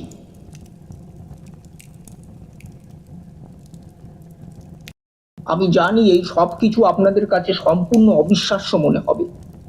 আমার কাছে একমাত্র অবিশ্বাস্য বিষয় হলো যে আজ রাতে আমি সেই পুরনো চেনা ঘরে বসে আপনাদের সেই বন্ধুত্বপূর্ণ মুখগুলোর দিকে তাকিয়ে আছি এবং এই অদ্ভুত অ্যাডভেঞ্চারের গল্প বলছি। সে মেডিকেল ম্যানের দিকে তাকালো। না, আমি আশা করতে পারি না যে এটা আপনি বিশ্বাস করবেন। এটাকে একটা মিথ্যা বা কোনো ভবিষ্যৎবাণী হিসেবেই ধরে নিন। আমি কর্মশালায় বসে আমাদের জাতির ভবিষ্যৎ নিয়ে ভাবছিলাম এবং ভাবতে ভাবতে এই কল্পনা কাহিনীটি তৈরি করেছি।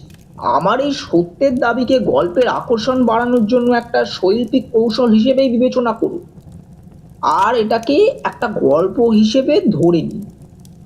সে তার পাইপটা তুলে নিল এবং তার পুরনো চেনা অভ্যেস মতো ফায়ারপ্লেসের গ্রাটের ওপর ওটা দিয়ে আলতো করে টোকা দিতে লাগলো। সেখানে এক ক্ষণস্থায়ী নীরবতা নেমে এলো। তারপর চেয়ারগুলো মরমর করে উঠল এবং কার্পেটের ওপর জুতো ঘষার শব্দ হলো।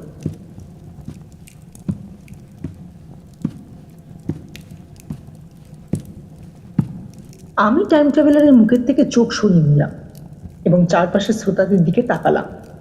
তারা অন্ধকারের মাঝে বসেছিল এবং তাদের চোখের সামনে যেন ছোট ছোট রঙের বিন্দু ভাসছিল। মেডিকেল ম্যান মনে হলো আমাদের হোস্টকে নিয়ে গভীর ভাবনায় মগ্ন।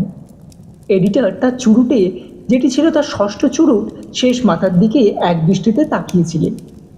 জার্নালিস্ট হাতড়ে তার ঘড়িটা খুঁজছিলেন। বাকিরা যতদূর আমার মনে পড়ে গতিহীন বা স্তব্ধ হয়ে বসেছিল। এডিটর একটা দীর্ঘশ্বাস ফেলে উঠে দাঁড়ালেন। টাইম ট্রাভেলারের কাঁধে হাত রেখে তিনি বললেন, কি আফসোস, তুমি কোনো গল্পীয় লেখক নয়। তুমি এটা বিশ্বাস করছো না? আমি জানতাম করবে না।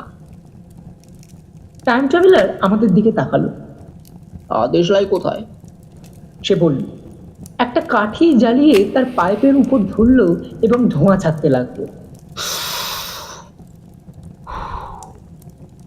সত্যি বলতে কি, আমি নিজেও এটা প্রায় বিশ্বাস করতে পারছি না। তাও তার চোখ দুটো এক নীরব জিজ্ঞাসা নিয়ে ছোট টেবিলের ওপর রাখা সেই শুকিয়ে যাওয়া সাদা ফুলগুলোর উপর গিয়ে পড়ল। তারপর সে তার পাইপ ধরা হাতটি উল্টো করলো এবং আমি দেখলাম তার আঙুলের গাঁটে কিছু আধ শুকনো ক্ষতচিহ্ন রয়েছে। মেডিকেল ম্যান উঠে দাঁড়ালেন, ল্যাম্পের কাছে এলেন এবং ফুলগুলো পরীক্ষা করে দেখলেন। তিনি বললেন, এই জেনোসিয়াম ফুলের অংশ তো বেশ অদ্ভুত। সাইকোলজিস্ট দেখার জন্য সামনের দিকে ঝুঁকলেন এবং একটি নমুনা নেওয়ার জন্য হাত বাড়ালেন। টাইম ট্রাভেলার তার মাথায় হাত দিল। সে এমনভাবে কথা বলছিল যেন সে এমন একটা ভাবনাকে আঁকড়ে ধরার চেষ্টা করছে যা তার স্মৃতি থেকে ফসকে যাচ্ছে। সে ঘরের চারপাশে তাকালো। টাইম ট্রাভেলের সময় উইনা এগুলো আমার পকেটে গুঁজে দিয়েছিল। সে ঘরের দিকে এক দৃষ্টিতে তাকিয়ে রইল। আমার কপাল খারাপ যদি এই সব কিছু মুছে যেতে শুরু করে। এই ঘরটা, আপনারা এবং প্রতিদিনকার এই পরিবেশ আমার স্মৃতির ওপর বড্ড বেশি চাপ সৃষ্টি করছে। আমি কি আসলেই কোনো টাইম মেশিন বানিয়েছিলাম, নাকি টাইম মেশিনের কোনো মডেল, নাকি এই সব কিছু স্রেফ একটা স্বপ্ন? লোকে বলে জীবন একটা স্বপ্ন, মাঝে মাঝে একটা অতি তুচ্ছ স্বপ্ন, কিন্তু আমি এমন কোনো স্বপ্ন সহ্য করতে পারছি না যা বাস্তবের সাথে মিলবে না। এটা তো পাগলাম। আর এই স্বপ্নটাই বা এলো কোথা থেকে? আমাকে অবশ্যই এই মেশিনটা দেখতে হবে, যদি সেখানে আসলে কোনো মেশিন থেকে থাকে। সে দ্রুত ল্যাম্পটা তুলে নিল এবং ওটা নিয়ে করিডোর দিয়ে দরজার ওপারে চলে গেল। ল্যাম্পের লাল আলো দপদপ করে জ্বলছিল। আমরা তাকে অনুসরণ করলাম। ল্যাম্পের সেই মিটমিট করা আলোয় সেখানে আসলেই মেশিনটি ছিল, খাটো, কুৎসিত এবং একপাশে বাঁকা। পিতল, এবনি, হাতির দাঁত এবং স্বচ্ছ ঝকঝকে কোয়ার্টার্সের তৈরি একটা জিনিস। স্পর্শ করলে এটিকে শক্ত ও বাস্তব মনে হচ্ছিল, কারণ আমি হাত বাড়িয়ে সেটির রেলিংটা ছুঁয়ে দেখছিলাম এবং হাতির দাঁতের ওপর বাদামি রঙের কিছু দাগ ও ছোপ ছিল, আর নিচের অংশগুলোতে লেগেছিল কিছু ঘাস ও শ্যাওলার টুকরো, এবং একটি রেলিং বাঁকা হয়ে গেছিল। টাইম ট্রাভেলার ল্যাম্পটি বেঞ্চের ওপর রাখলো এবং সেই ক্ষতিগ্রস্ত রেলিংটার ওপর হাত বোলালো। সে বলল, সব ঠিক আছে। আমি আপনাদের যে গল্পটা বলেছি তা সত্যিই ছিল। আপনাদের এই ঠান্ডার মধ্যে এখানে ডেকে আনার জন্য আমি দুঃখিত। সে আবার ল্যাম্পটা তুলে নিল এবং এক পরম নীরবতার মধ্যে আমরা আবার স্মোকিং রুমে ফিরে এলাম। সে আমাদের সাথে হল রুমে এলো এবং এডিটরকে তার কোটটা পরে নিতে সাহায্য করলো। মেডিকেল ম্যান তার মুখের দিকে তাকালেন এবং কিছুটা দ্বিধা নিয়ে তাকে বললেন যে সে অতিরিক্ত পরিশ্রম বা ওভারওয়ার্কের শিকার হয়েছে, যা শুনে সে প্রচণ্ড জোরে হেসে উঠল। আমার মনে আছে সে খোলা দরজায় দাঁড়িয়ে আমাদের উদ্দেশ্যে গুড নাইট বলে চিৎকারও করেছিল। আমি এডিটরের সাথে একটা ক্যাপ শেয়ার করলাম। সে মনে করেছিল এই গল্পটা একটা চমকপ্রদ মিথ্যা ছাড়া আর কিছুই নয়, কিন্তু আমার নিজের কথা বলতে গেলে আমি কোনো সিদ্ধান্তে পৌঁছতে পারছিলাম না, কারণ গল্পটা এতটাই অবিশ্বাস্য অথচ চমৎকার ছিল, আর বলার ধরনটা ছিল এতটাই বিশ্বাসযোগ্য এবং গম্ভীর। আমি রাতের বেশিরভাগ সময় জেগে শুয়ে এই নিয়েই ভাবছিলাম। আমি ঠিক করলাম পরের দিন গিয়ে টাইম ট্রাভেলারের সাথে আবার দেখা করব। পরের দিন তার বাড়িতে গিয়ে পৌঁছলাম। আমাকে বলা হয়েছিল সে ল্যাবরেটরিতে আছে এবং সেই বাড়ির সাথে আমার সহজ ও চেনা সম্পর্ক থাকায় আমি সোজা ওপরে তার কাছে চলে গেলাম। ল্যাবরেটরিটা অবশ্য ফাঁকা ছিল। আমি 1 মিনিটের জন্য টাইম মেশিনের দিকে তাকিয়ে রইলাম। হাত বাড়িয়ে লিভারটা স্পর্শ করলাম। অমনি সেটা খাটো ভারী আকৃতির জিনিসটা বাতাসে দুলতে থাকা গাছের ডালের মতো দুলতে লাগলো। সেটি এই অস্থিরতা আমাকে চরমভাবে চমকে দিল এবং আমার সেই শৈশবের দিনগুলোর এক অদ্ভুত স্মৃতি মনে পড়ে গেল যখন আমাকে অন্যের জিনিসে হাত দিতে বারণ করা হতো। আমি করিডোর দিয়ে আবার ফিরে এলাম। বসার ঘরে টাইম ট্রাভেলারের সাথে আমার দেখা হলো। সে ঘর থেকে বের হয়ে আসছিল। তার এক বগলের নিচে একটা ছোট ক্যামেরা ছিল এবং অন্য বগলের নিচে একটা ন্যাপস্যাক বা ঝোলা ব্যাগ। আমাকে দেখে সে হেসে উঠল, তারপর বলল, আমি বড্ড ব্যস্ত, ওখানে ওই জিনিসটা নেই। আমি বললাম, কিন্তু এটা কি আসলেই কোনো ধোঁকা বা রসিকতা নয়? তুমি কি সত্যি সময়ের বুকে ভ্রমণ করো? সত্যি এবং বাস্তবেই আমি তা করি। এবং সে সরাসরি আমার চোখের দিকে তাকালো। সে কিছুটা দ্বিধাবোধ করলো। তার চোখ দুটো ঘরের চারপাশে ঘুরে এলো। সে বলল, আমি শুধু আধ ঘন্টা সময় চাই। আমি জানি তুমি কেন এসেছো এবং এটা তোমার ভীষণ সদয়তা। এখানে কিছু ম্যাগাজিন আছে। তুমি যদি দুপুরে খাবারের জন্য অপেক্ষা করো তবে আমি এবার প্রমাণ সহ টাইম ট্রাভেল করে ফিরে আসবো, একদম অকাট্য প্রমাণ আর নমুনা নিয়ে। আমি রাজি হলাম, যদিও তার কথা পুরো অর্থ তখন আমি খুব একটা বুঝতে পারছিলাম না। সে মাথা নাড়ল এবং করিডোর দিয়ে নিচে নেমে গেল।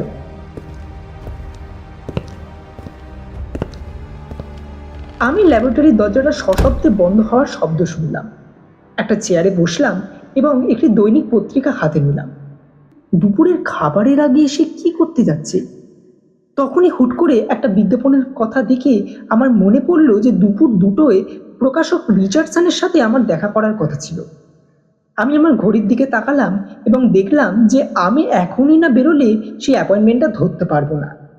আমি উঠে দাঁড়ালাম এবং টাইম ট্রাভেলারকে জানাতে করিডোর দিয়ে নিচে গেলাম। আমি যখন দরজার হাতলটা ধরলাম ঠিক তখনই আমি একটা চিৎকার শুনতে পেলাম, যা অদ্ভুতভাবে শেষের দিকে এসে কেটে গেল,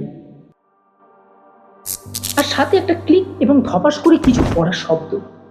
আমার চারপাশ দিয়ে যেন একটা দমকা হাওয়া ঘুরে গেল। আমি দরজাটা খুললাম এবং ভেতর থেকে মেঝেতে কাঁচ ভেঙে পড়ার শব্দ ভেসে এলো। টাইম ট্রাভেলার সেখানে ছিল না।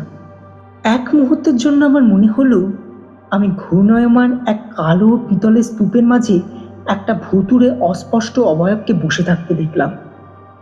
একটা অবয়ব যা এতটাই স্বচ্ছ ছিল যে তার পেছনের বেঞ্চ এবং সেটির উপরে রাখা ড্রয়িং বা নকশার কাগজগুলো একদম পরিষ্কার দেখা যাচ্ছিল।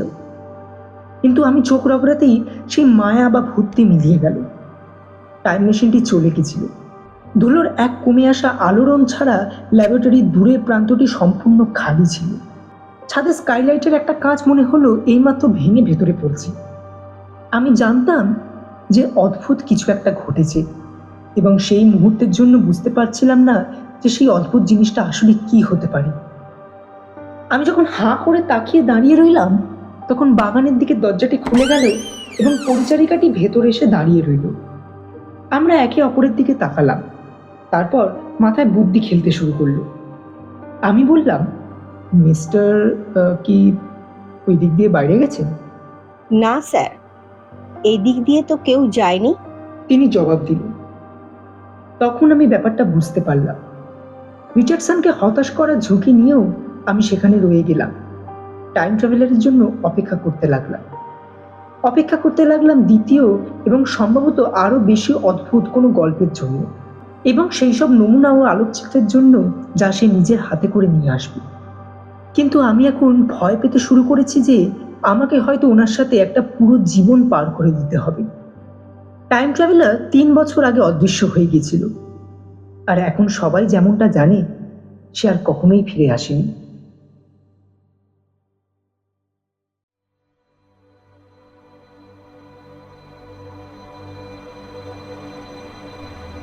শুনছিলেন দ্য টাইম মেশিন, গল্প পাঠ টাইম ট্রাভেলার, এডিটর ও যুবকের ভূমিকায় সৌপ্তিক, ফিবলির ভূমিকায় সৈমি, ডক্টর ও সাইকোলজিস্টের ভূমিকায় রোহিত, জার্নালিস্টের ভূমিকায় সুরিত, মেডিকেল ম্যানের ভূমিকায় স্বাগত ও পরিচারিকার ভূমিকায় শ্রীমতী মৌসুমী দে। সাউন্ড ডিজাইন, এডিট ও সমগ্র পরিচালনায় সৌপ্তিক, পোস্টার ডিজাইনে স্বাগত। আমরা আরও একটি রোমাঞ্চকর গল্প নিয়ে ফিরে আসব খুবই শীঘ্রই। অসংখ্য ধন্যবাদ আমাদের সাথে থাকার জন্য।